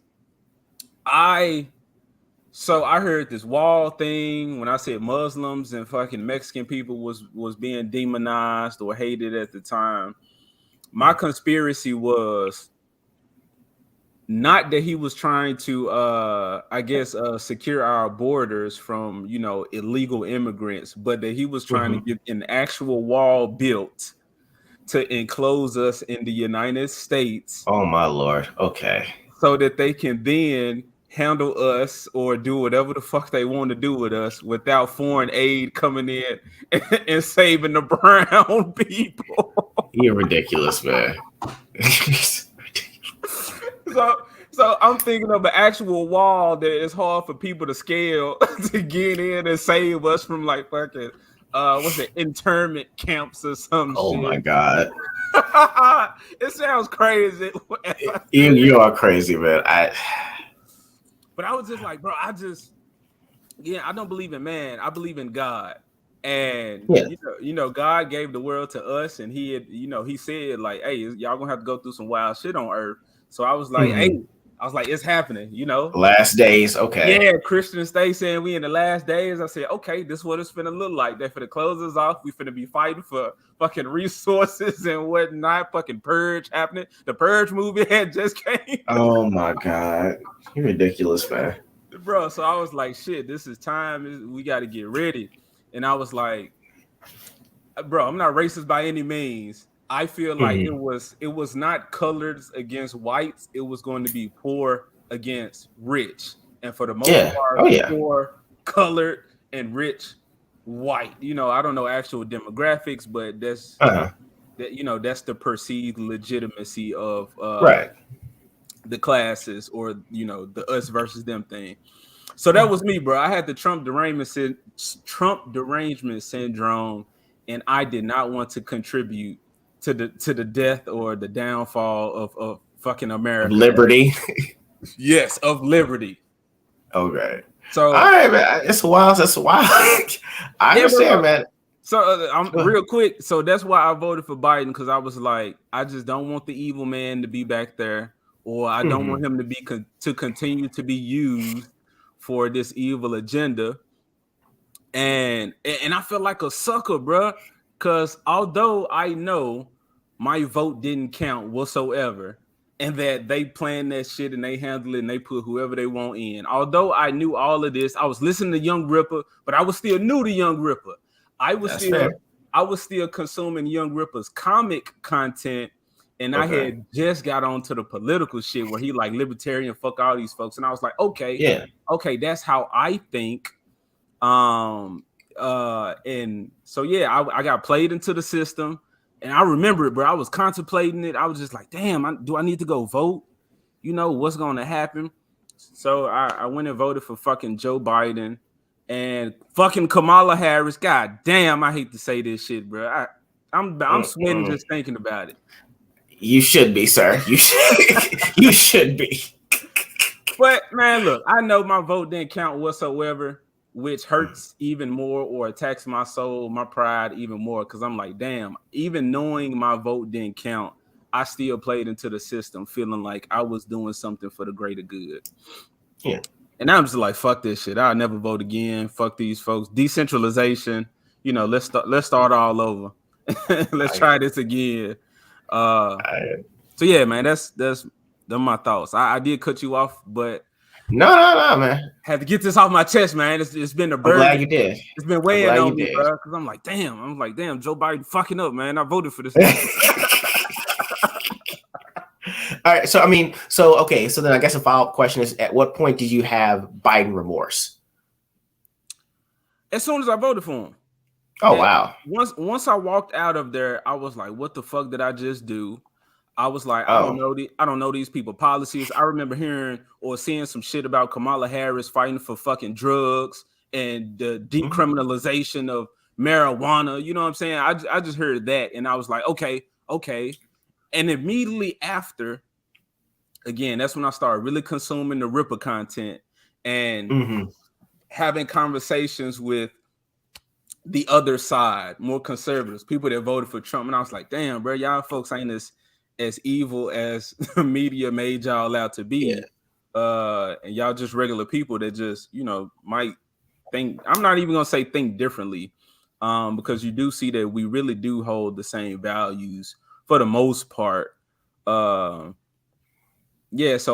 after that, as I walked out, again, my average dumbass American, I knew Biden, I knew Kamala Harris, and then just fucking Democrat. I didn't know none of the other fucking names. Once I started seeing all these other people pop up, bro, I was like, damn, who was all these people? I didn't know I had to vote this much. And I was like, damn, I'm just, bro. So Texas, I apologize because I came here and contributed to the fuck up. But hey, then again, no, I didn't. That shit ain't real. Voting ain't real. But yeah, man, I'm ashamed, but at the same time, I don't give a fuck. I hear you. I'm not gonna lie. I'm on the opposite of that. I know we probably talked about it, but I'm not gonna lie. I voted for Trump all day. Yeah. When I heard about the policies, I said, well, if you are your own industry, you vote in your interest of building your own industry. You know what I mean? And so you're gonna want things that are going to be pro small business, cutting corporate tax so that, more money seemingly goes back to the employees. You've got more money, you can hire more people. I voted, on the standings of the Second Amendment. Where do you stand with that? I don't want to have further gun restrictions. I want to have constitutional carry, which means you don't have to have a permit to conceal or open carry your firearm. All right, real quick. I don't want to interrupt, but you talking about firearms. Bro, I was still in the mindset of guns are bad. Oh, wow. So you're there too. Bro, I was terrible, man. Oh, wow. Okay, but I wasn't so vocal because, again, I'm not sure. This is just what I was hearing, and I'm not the type of person to speak on something with confidence and authority. Okay. Knowing I don't know shit about anything. So I was just like, guns do terrible things, but it's the people holding the gun. Right. I mean, I'll say this. When I was working right before the pandemic hit, and then once it hit, I actually got laid off for like 10 months. So I was just sitting at home during the pandemic, and I had so much time on my hands. All I did was read. I would see the story that's on the media. I would try to find 3 or 4 other sources to figure out, are you giving me your opinion piece, or are you reporting things as they are and letting me decide? So I had time to actually read 3 or 4 different publishers writing the same article to figure out if what the narrative is saying you're copy and paste from someone else, or you just give me the facts and letting me decide on my own. Yeah. So in doing that and looking at all that was going on during the pandemic, I'm looking at people saying that I can't, I'm not allowed to go to purchase a firearm for my own safety because people are losing their minds over toilet paper. But yet, if I want to protest the murder of a black man, it doesn't matter how many people are together. It doesn't matter what we're doing, even if we're tearing up our own neighborhoods.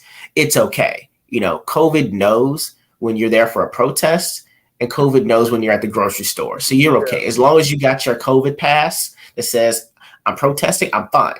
Yeah. And for me, it's like, well, you're promoting things that actually will go to the detriment of us as a people, while these people that are here that you're demonizing, that are conservatives, are saying, well, I want to protect my family.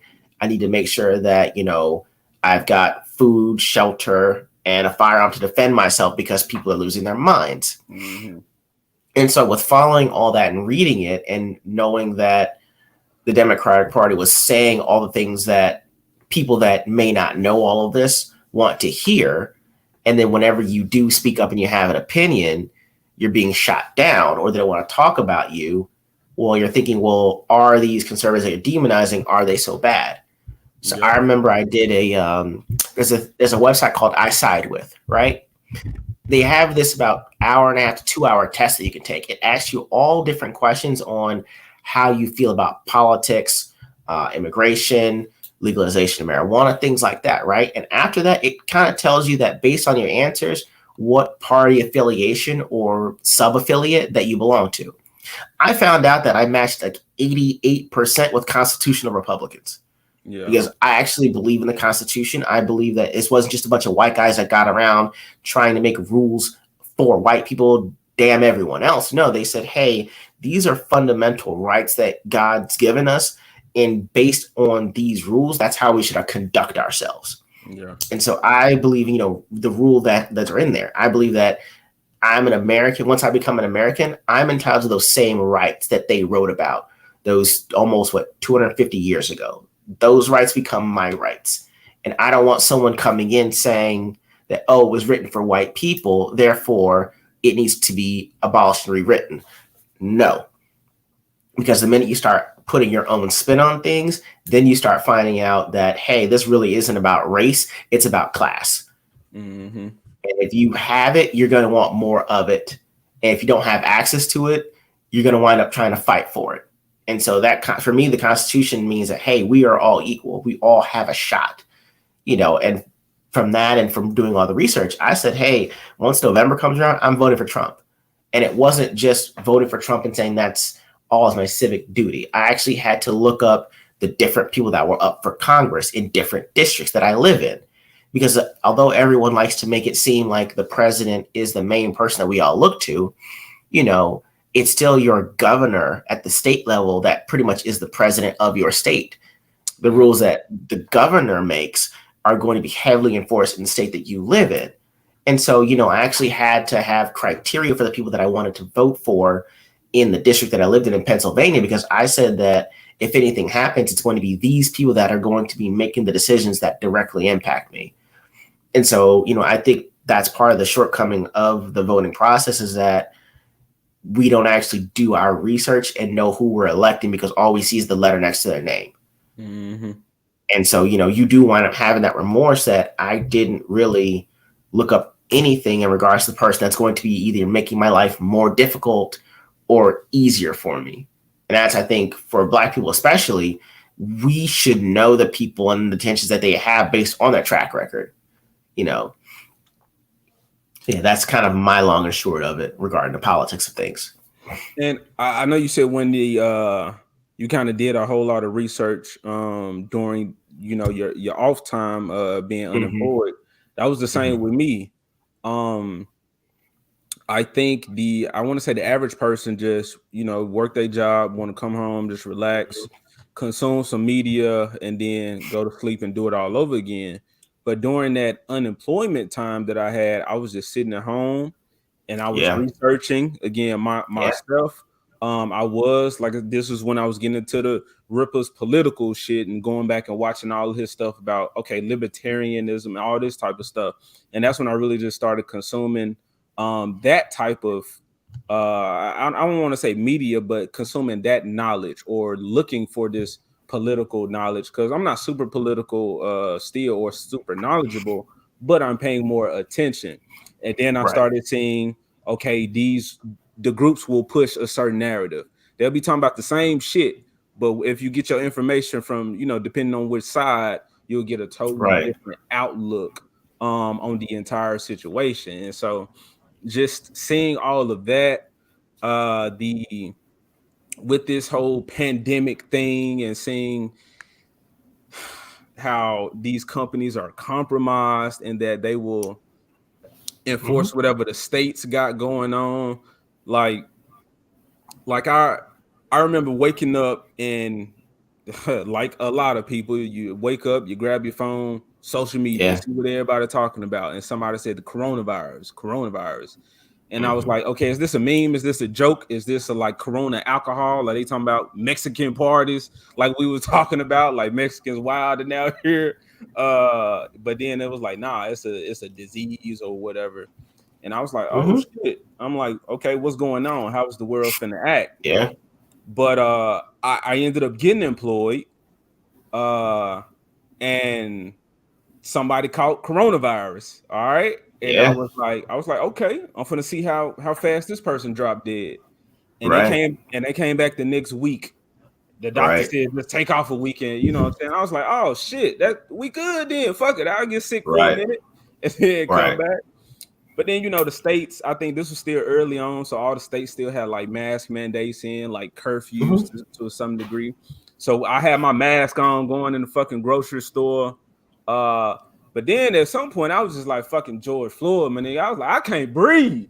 So I just started taking my shit off, and I was, whew, give me that, you know what I'm saying? Give me that God-given oxygen.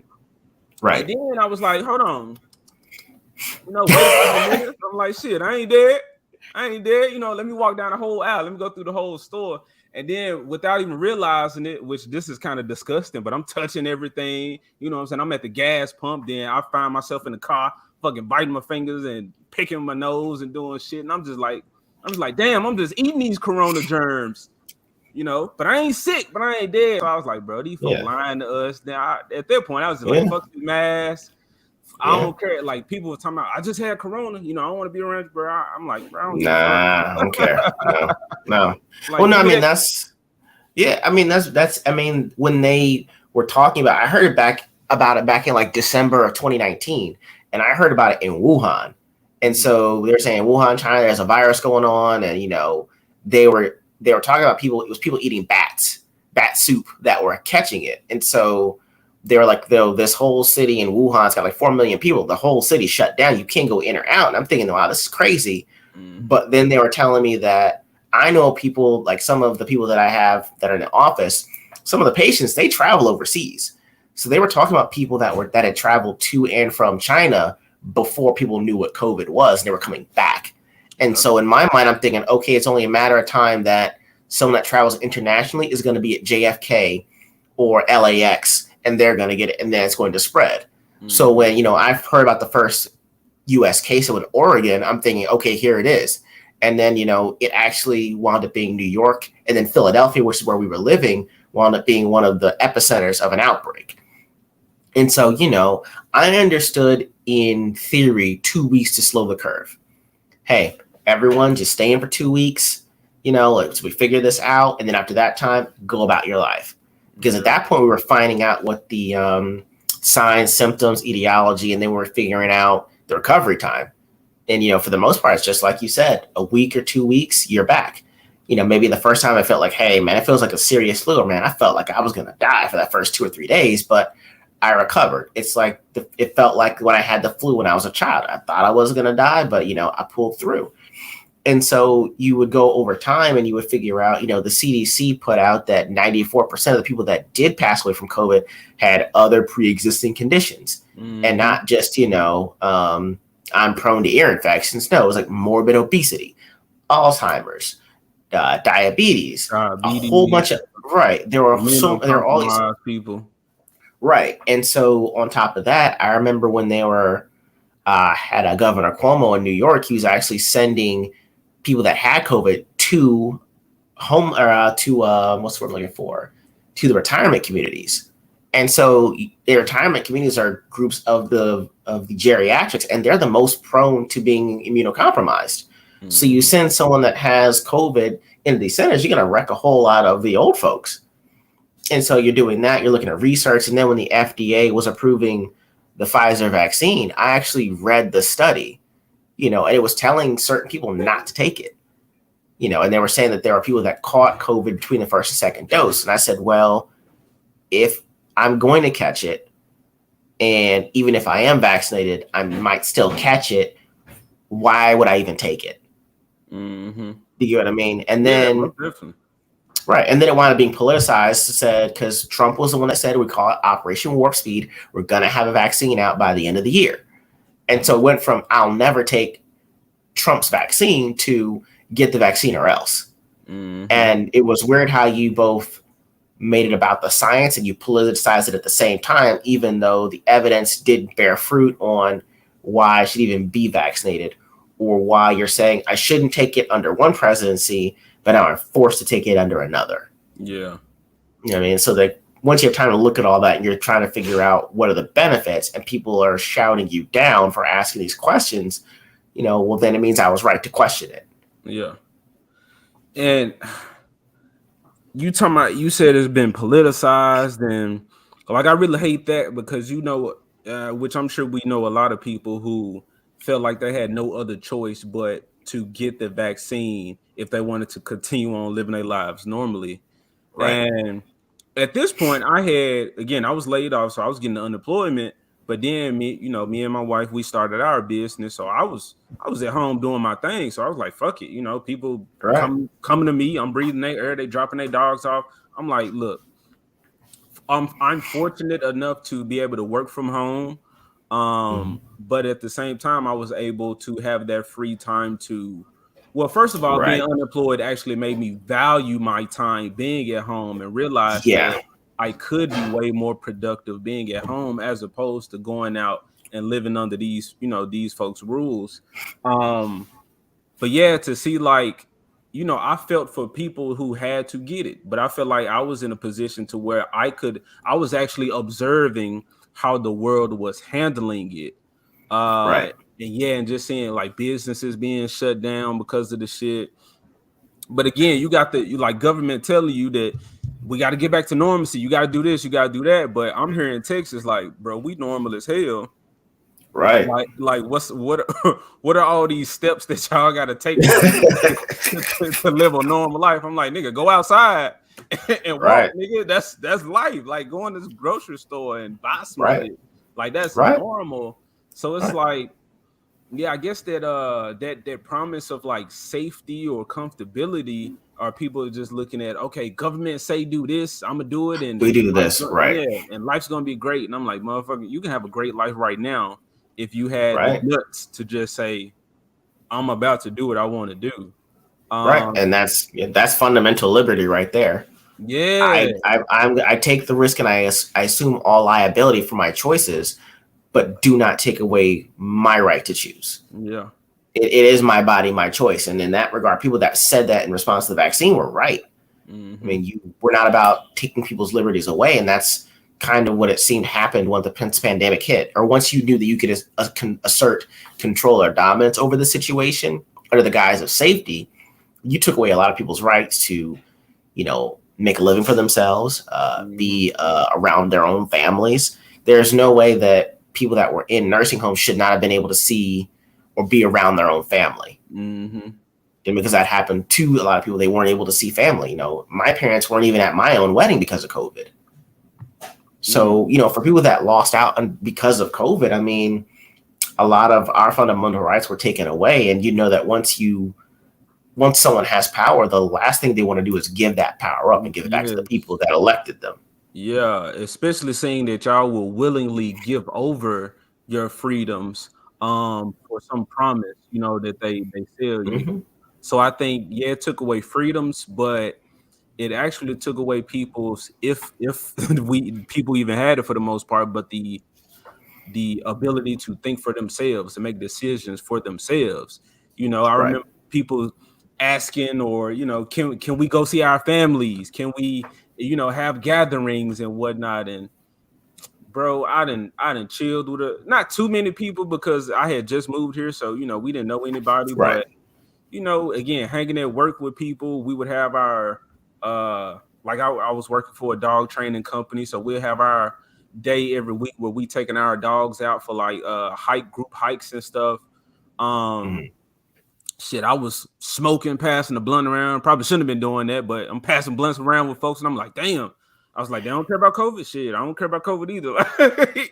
I was like, damn, I hope I don't die hitting this blunt. But I was like, I was living my life, but again, in the back of my mind, all of this shit that the media feeds you, it was still in my head. And it's like, what if they are right? What if I'm making a wrong decision to make a decision for myself? And just knowing that was on my mind, I can only imagine the weaker willed people who had that shit in their mind Mm-hmm. and it just overtook them and controlled Yeah. every level Yeah. of making decisions. Right. But like you said, bro, once the government see that they can do it and you okay with it, you fine. As long as they sell it to you nicely or wrap it up in a good package, you all for Yeah. it. Yeah. I mean, Like motherfucker saying, curse you unvaccinated people. We don't have freedoms because of you. Like motherfucker, I ain't stopping you from do shit. Walk out your house, nigga. exactly. And no one's stopping you from doing that. And Yeah. I think part of it too for me that I noticed was against age gaps too. I know that some of the older folks were the ones that were saying, I can't get COVID. I don't want to die. Do you know what I mean? But for the people that were young enough that were at the demographic of like 30 to 40-year-olds, or even 25 to 40-year-olds that caught COVID, it wasn't a really big deal and moved on. It's like, well, hey, I haven't had enough time in to establish myself, to get the job, to actually have the promotion, to have the money saved, that these older people that are really trying to protect themselves, we didn't have that. I'd only been working for maybe a year and a half or 2 years. I had neither the funds, the resources, or the know-how, or the money backed up to insulate myself from really feeling COVID like the people that were older did. And so it was almost a generational thing to where younger people were saying, well, I get it. I move on because I have to, make sure I get my funds in order, get the promotion, get the job, get my life straightened out so that I can live the life that these older folks have to that point where they can be insulated as well. So it wound up being more of a generational discussion too, for people that were older and really weary of COVID, as opposed to the younger people that were actually having COVID parties so that they would catch COVID, get over it really quickly, and build up the natural immunity to go about their lives. Yep. You talking about young people? I think even younger, so like grade school children. Now I don't know exactly how they was feeling during all of this, but I know I just seen, unfortunately it was on TikTok, so Oh boy. The perspective on TikTok, but somebody was on there was like in fear for their life because COVID is no longer a thing, but they were being raised or institutionalized thinking, with the mask on, fucking you breathe the air is gonna kill you. Oh my God, we still in the pandemic. Like people are actually fearing for their lives and they're fearing freedom. Yeah. Because of the ramifications in their head that freedom, this person living their life to the fullest gonna affect me and I'm gonna die. And yeah, man. So I think whatever the government, whoever's pushing all of this shit or making this happen, whatever people, it's working, and we're seeing it's working to some degree. But if the silent majority has loses its power to the vocal minority. So so if people are not speaking out against this, or just using a common sense and saying shit, then I fear for the future of those people, not for myself and other freedom like-minded individuals, because we gonna adapt and make the shit work in our favor. But yeah, civilization as a whole, the future, I'm just gonna say is looking weird. I'm not gonna say it's looking bleak. Weird. It's just looking weird. All right, now whatever that means. Yeah. Well, I mean, I guess the other thing too is the fact that if we seem so fractured, and what I think might happen is red states become redder, blue states become more blue, and you have all these polarizing states, which would, at that point just support decentralization. Yeah. Do you know what I mean? But I mean, the other part that you kind of worry about is just, the best way I could do it is with gun control, right? All around the coast have the most gun control, right? In the middle parts of America, it's pretty much constitutional carry. So if something were to pop off to where guns are, pretty much illegal in the states along the coast, right? California, Oregon, Washington, the DC, Maine, all those. If we get invaded, we're going to get invaded by the coast. Mm-hmm. I mean, if someone invades, it's going to almost be up to those middle states and the rest of the country to hold down the other 25 states. Mm-hmm. And so at that point, it's like, well, we may not agree on everything, but hey, fundamentally, Bill of Rights, the amendments, we can all agree on these things. we can go about how we do our policies and institutions as a state differently, but we shouldn't be attacking the amendments in the Bill of Rights, because once we attack that, we're actually opening ourselves up to being attacked from foreign interests. Some would say we probably are already being attacked and inundated with foreign interests, but you don't help yourself by not even being able to respectfully disagree with your neighbor. Yep. I mean, if we're becoming this increasingly polarized and we're not willing to even have a discussion or understand the other person's point of view, then someone else can come in that may say all the things that we want to hear and that we agree with, but not even have our best interests at heart, taking a foothold in, parts of American society that they're not supposed to.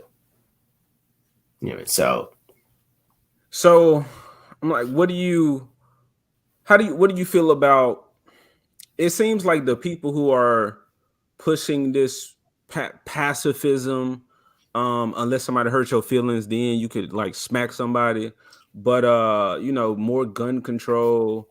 Again, these folks stand with Ukraine, but just even showed you that you want guns in the hands of your citizens, because then the people can protect the country, as opposed to people just thinking. What I'm saying is, it seems like the people who are so for non-violence, again, is these weird liberal, is it liberals or Democrats, whoever, these people who probably haven't had much friction or many altercations or experienced violence in their life. So I guess they feel like that's across the board. Why do you think that is? Or again, what does that world look like? So, I mean, to me, I would say that, Malcolm X said almost 50 or 60 years ago, there isn't such thing as Democrats or Republicans. It's just liberals or conservatives. And so if you look at it just from that point of view, I would say for liberals, for the most part, I've grown to learn that, through martial arts training, through, getting into firearms, that the world really is a dangerous place in general, and it's a very hard concept to grasp sometimes because it can actually tear at your foundation. So I know that when I lost my eye training, ironically, for a non-contact tournament. I'd had stitches in my eyes from a previous surgery that never got taken out. And when I got hit in the eye, they popped. And so, I took a year off from school. I had to have 7 surgeries inside of 18 months. And so I had to go through a lot that year and a half. And one of the things I had to come to terms with is I actually wanted to quit learning martial arts after that happened because it was a traumatic experience. But the other part that made it harder to accept was the fact that now that I've got a deficit on my right side, I have to train in self-defense because I need to know if a threat is coming on my right side.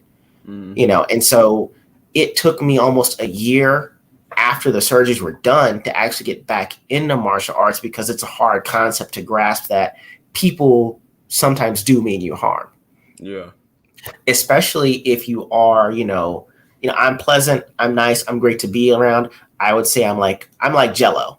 You can cut me into any shape. I come in different flavors, but it doesn't matter if you're a child or geriatric. Everybody knows what Jell-O is. Everyone know that when you're not feeling your best, Jell-O is the way to go. Makes you feel better. I know that I'm like that as a person, but it doesn't mean that every person that I interact with is for my best interest.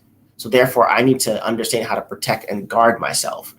Now, that's a heavy concept for me to understand, and it took a year to go with. I think there are certain people that, that are liberals that don't even want to face that concept.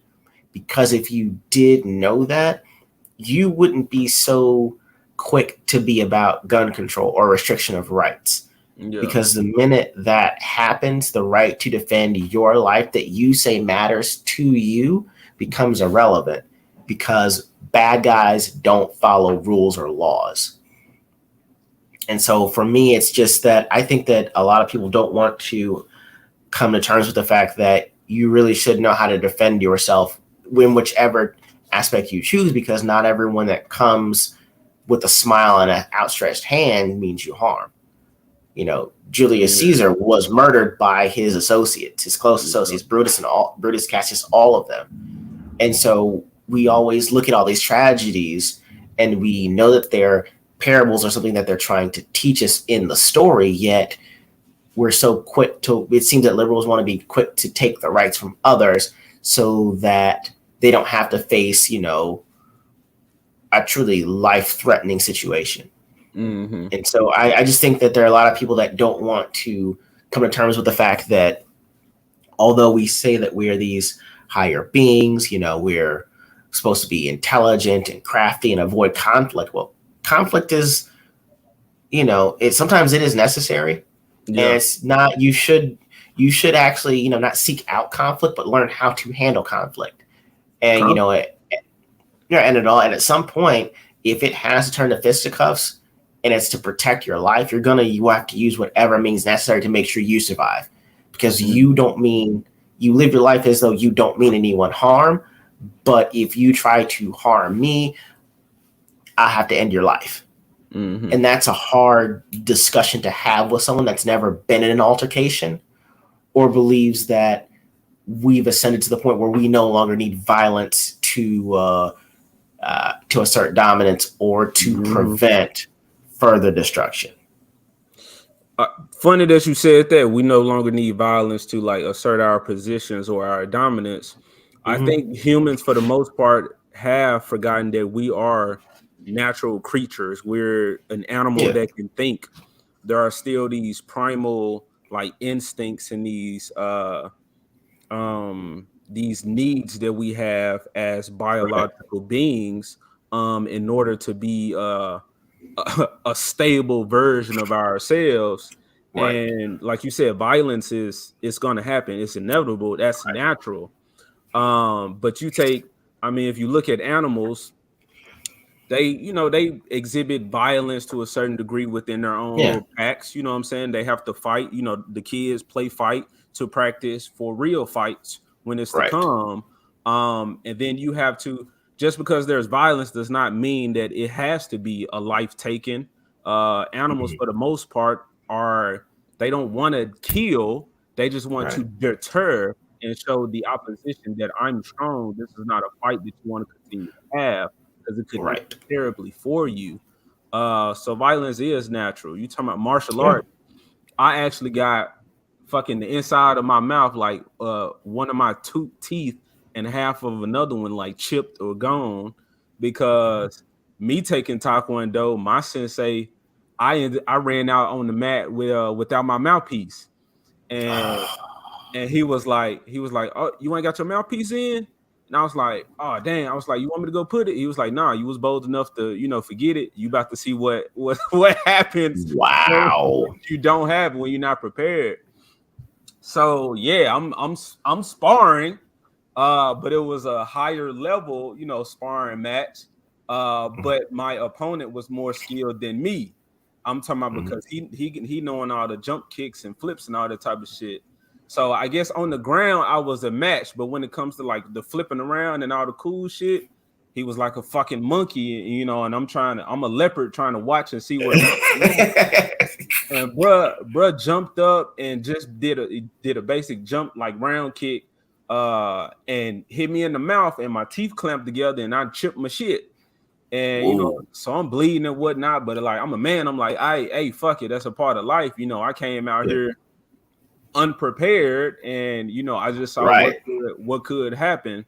So I'm not saying that humbled me at all, because I was always a humble person. I've always been a small person in any group I was in. So in a real physical head to head, I was pretty much physically outmatched. So I had to that's when I started getting my grappling game together, my technical fighting, because I needed some type of advantage.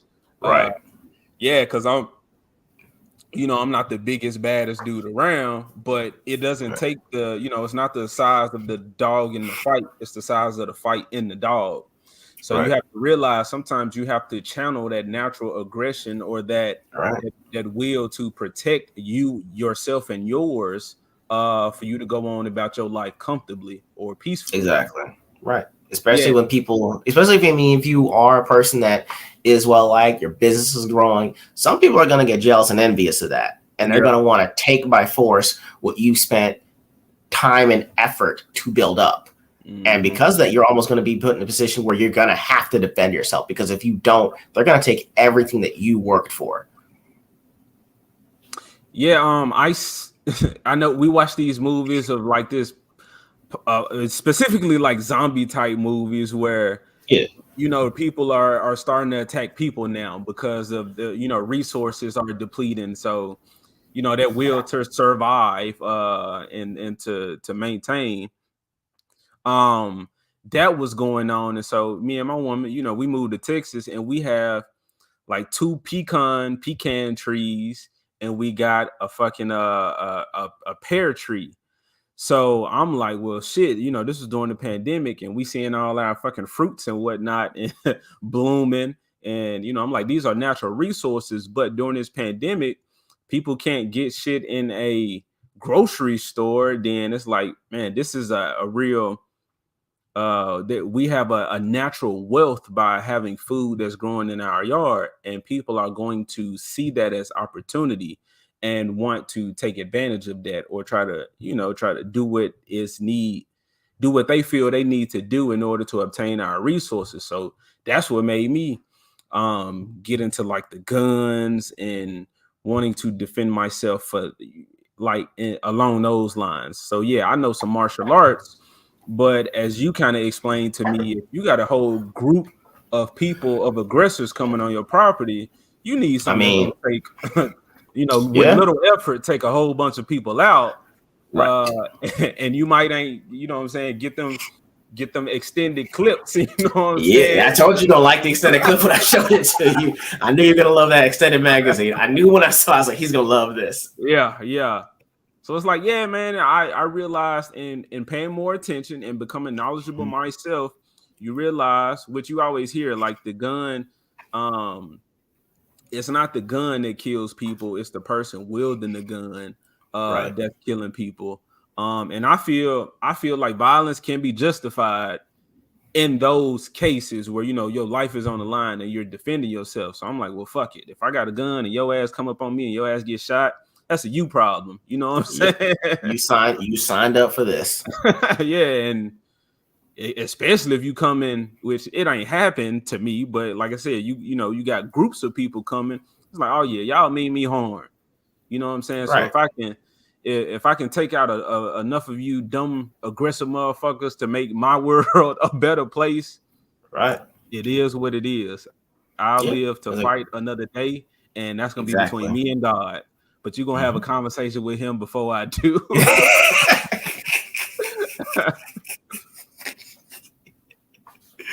Oh, man.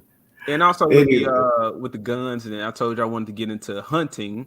So if you ain't got a bow and arrow and you ain't just chasing animals down and breaking their neck, then shit, you need a gun to kill them. So I'm like, well, my whole mindset was, bro, when that blackout or the power outage was going on here, I learned how to make a fire from not from scratch. I wasn't out there with a little stick like this, but I had matches and my lighters and whatnot. So I learned, okay, build a fire. Then me and my girl, we was buying groceries to where we can throw in a skillet real quick and cook on the little fire. I'm paying attention to all the squirrels in the backyard and seeing where they hide. And my dog's ready, bro. They ready to chase down whatever. So I was like, yeah, I'm about as prepared for a pandemic as I can. Real quick with the because everything it happened so fast. You had a whole lot of people was prepared for like doomsday, but I wasn't. So like I said, I'm trying to see how can I come up real quick with what I have to sustain me and mines, or to protect me and mines. So yeah, man, this pandemic taught me that the government or civilization can end real quick at the hands of someone else. And either you're going to be a fucking dog in a cage, or you're going to be the fucking feral pariah dog that's like, fuck this shit, I'm going to go get it out here, on my own. and my life, my survival is dependent on me and how much work I put in, not Exactly. my government handlers and the resources that they allot to me in my community. Communism, Marxism, or whatever. Like, nah, fuck that. You know what I'm saying? Yeah. Yeah. I definitely hear you, man. I know we went off like on a big tangent with what what all we Yeah. discussed, but I mean, it sounded like it was very necessary. Hell yeah, we ain't talking about half of the stuff that we plan to talk. You want to All go right. into the next topic, or what's up, man? How I you feeling? mean, we could probably close it out on the entertainment note because I know we want to talk about the Proud Family at this point because I know I saw your review on it Mm-hmm. and I have my own thoughts on it too for what episode 3, correct? Right? Yeah, yeah. Yeah. Yeah. I mean, I saw what you were saying on that. I mean, I used to watch the Proud Family when my little brother was in junior high or high school. So I mean, I watched it. It was one of the okay shows. I didn't really like it at the time because Oscar Proud was always the butt of the jokes. Yeah. But the only redeeming quality I felt that he had was the fact that he actually got to be a man around Sticky when Sticky was trying to join the Altos, the group that he was the gang that he was going to be in that wanted to steal from Proud Snacks. Mm-hmm. And so, Oscar takes Sticky under his wing and he learns about responsibility, paying it forward, being creative. And so that was the only episode I saw where the father got to be a father figure for someone else. And for me, someone that's been growing up in the 90s, that was the black boom that was a sitcom, the black sitcom boom.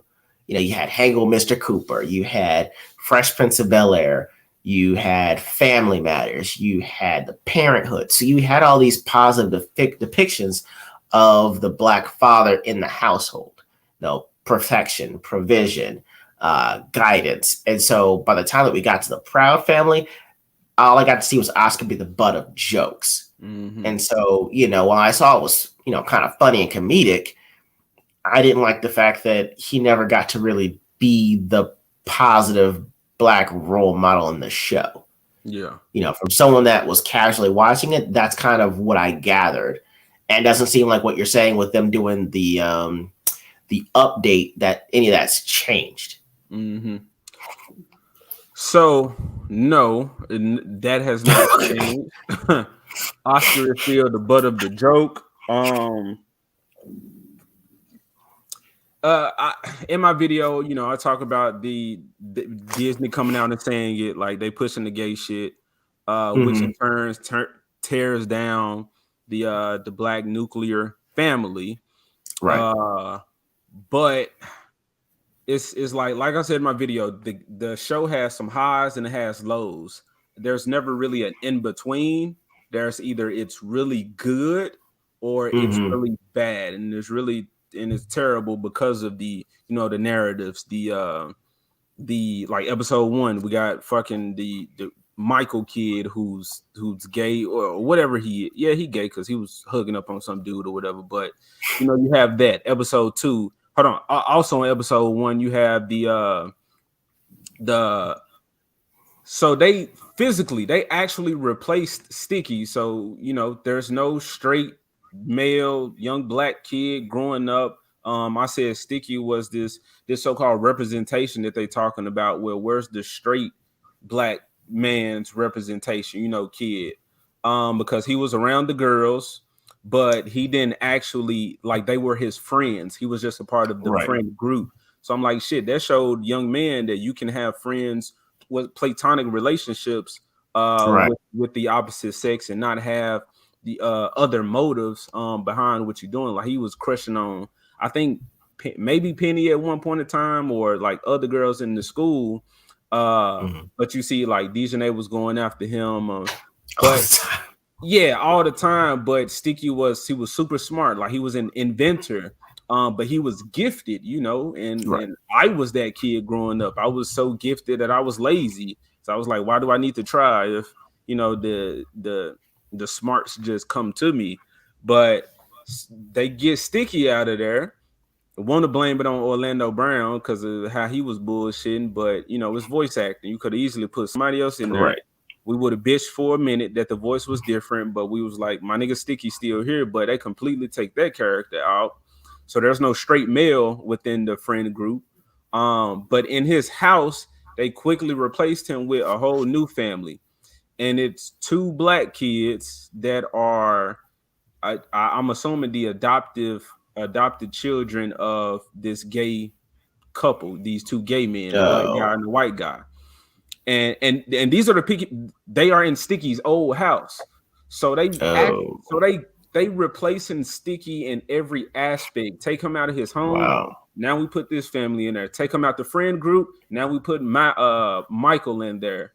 So yeah, just again, it's the disrespect that's associated with it. It's not that you're putting these elements into the show, it's that you're taking out the taking out, yeah. You're actively taking out the straight black male and anything masculine, positive about masculinity. All of that is gone.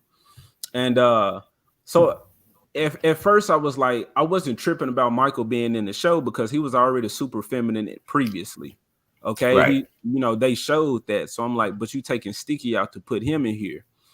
But now in this third episode where they playing basketball, now all of a sudden Michael is great at basketball as well.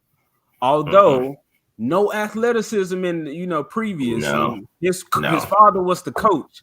His father was mad that his son was so queer, and that he didn't have any fucking athleticism to him. Got him sparkling on the fucking court, like literally like a Twilight vampire. And you got, so he's cold at basketball, and you got Penny cold at basketball. But she was great at football. Okay. Football, yeah. But now she's just all around better. They made a whole bunch of references to the WNBA, talking about they don't make as much money as the men. Talking about why Penny was like, why you calling me Steph Curry? Why you can't call me Candace Parker?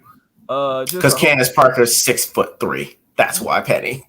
That's why, Penny. Goodness gracious. Shit like that going on, bro. So it's the SJW agenda is there, and it's so apparent. Like they had a Ta-Nehisi Coates reference. So they pushing him in the show. There was this one moment in this last episode where Oscar was being a father, kind of invading in Penny and this male character who's not the immediate friend group. He's just a love interest of Penny. He coming in being the father, saying like, no, y'all ain't finna be doing all that. You pushing up on my daughter. Ain't none of that happening. But then once he see that Kareem, the kid, was like tall, he was like, oh shit, let me get you on my team, son. Let's get you into basketball. So then it was like, okay, that's dope, because now you see the father actually participating in, not just saying his daughter can't do it. Now he's like, okay, let me see what this kid is about. Let's see if he's good for my daughter. If he's going to be around, I want to make sure I got an eye on him too. Yeah, yeah. And what a father would do.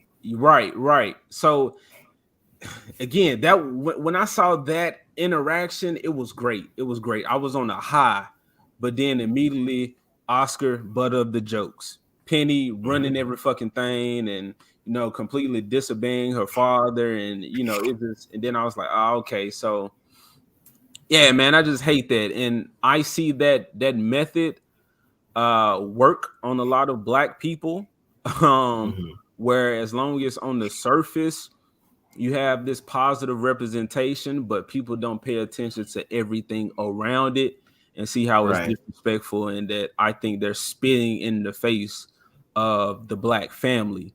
And if they're trying to so-called better the lives of these marginalized groups, well, it starts with the family.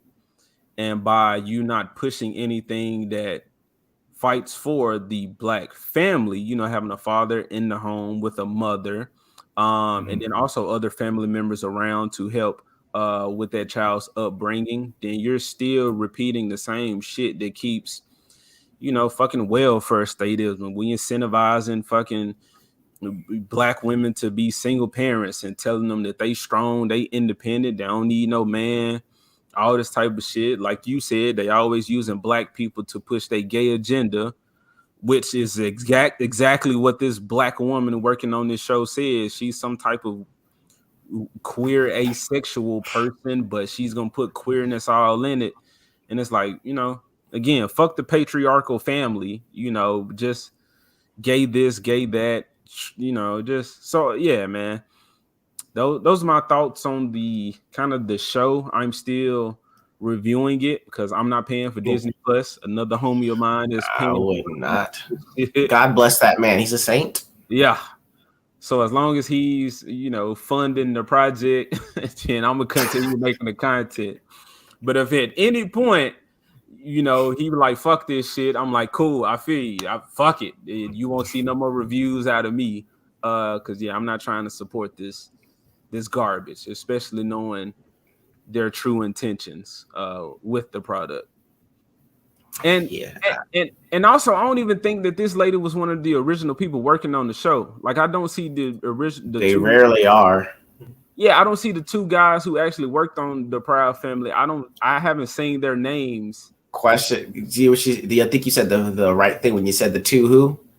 The two men. Yeah. I don't see them. You answered the question right there, man. So that's what's going your own on, question. Man. Yeah, I mean, sometimes I have no words for how they set things up in the name of representation.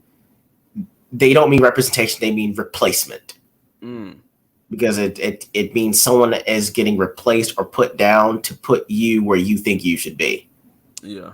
And so when I hear, when reimagined or, redone or reboot, modernized, I just think replacement. Yeah. Who are you replacing this with to, again, do your therapy or fund your own agenda? But, that's us with episode 4. That's where we are right now. Well, that's episode 3. I'm going to watch episode 4. I'm going to be working on that today. Okay. All right, man. Can't wait to. I'm going to see how much I'm disappointed, bro. It's a chore to watch this shit and talk about it. God bless you for doing it, because it would not have been me. Yeah. But the more we don't care about this shit, it's you can sit back and kind of laugh at the downfall of all of it. And people, we don't need to keep attaching ourselves to these companies or feeling like these companies have to be what they are just because we grew up with them. Right. Fuck it. People come and go, companies come and go, products come and go. So yeah, fuck it. I'm down for it. The downfall of Disney. I got my Disney DVDs up here on the shelf to look at, whenever I need to. So I'm straight on all this new shit coming out. I hear you. I mean, that's pretty much that's all we got for pretty much the stream at this point then, or? All right. 2 hours and 45 minutes of good content, man. Yeah. I cannot wait for it when we actually do our, this will be the next one's episode, 5 for us? Yeah, the next one, 5. Oh yeah, I can't wait. We'll probably have some more content for you guys for our episode 5. Please like, share, comment, any topics that, we didn't get to discuss, or any topics that, you've heard about or are interested in, please let us know, because we'd love to, get the feedback and give you guys what you asked for. Yep. I ain't got nothing else to say, bro. You closed that out. I appreciate you, man. I'm loving working with you, man. It's so much fun doing this with you too, man. Yeah. Your different perspective, man, and seeing us come together and talk about this shit and seeing how this fuck shit, this wokeness is affecting every facet of our lives, damn near. So yeah, man, it's great to have another sane person around me to keep us. I thought I was crazy thinking this shit, man, and you will go crazy just consuming the media and not hearing actual perspectives, because then they can tell you how the other person think, and then you'll hate them for what somebody else told you. Exactly. Yeah, man. So yeah, bro, it's been fun. And I look forward to doing this more in the future. All right, man. Be ready. We'll be set by episode 5, but we'll see you guys. Take care. All right, people. We out. Appreciate you.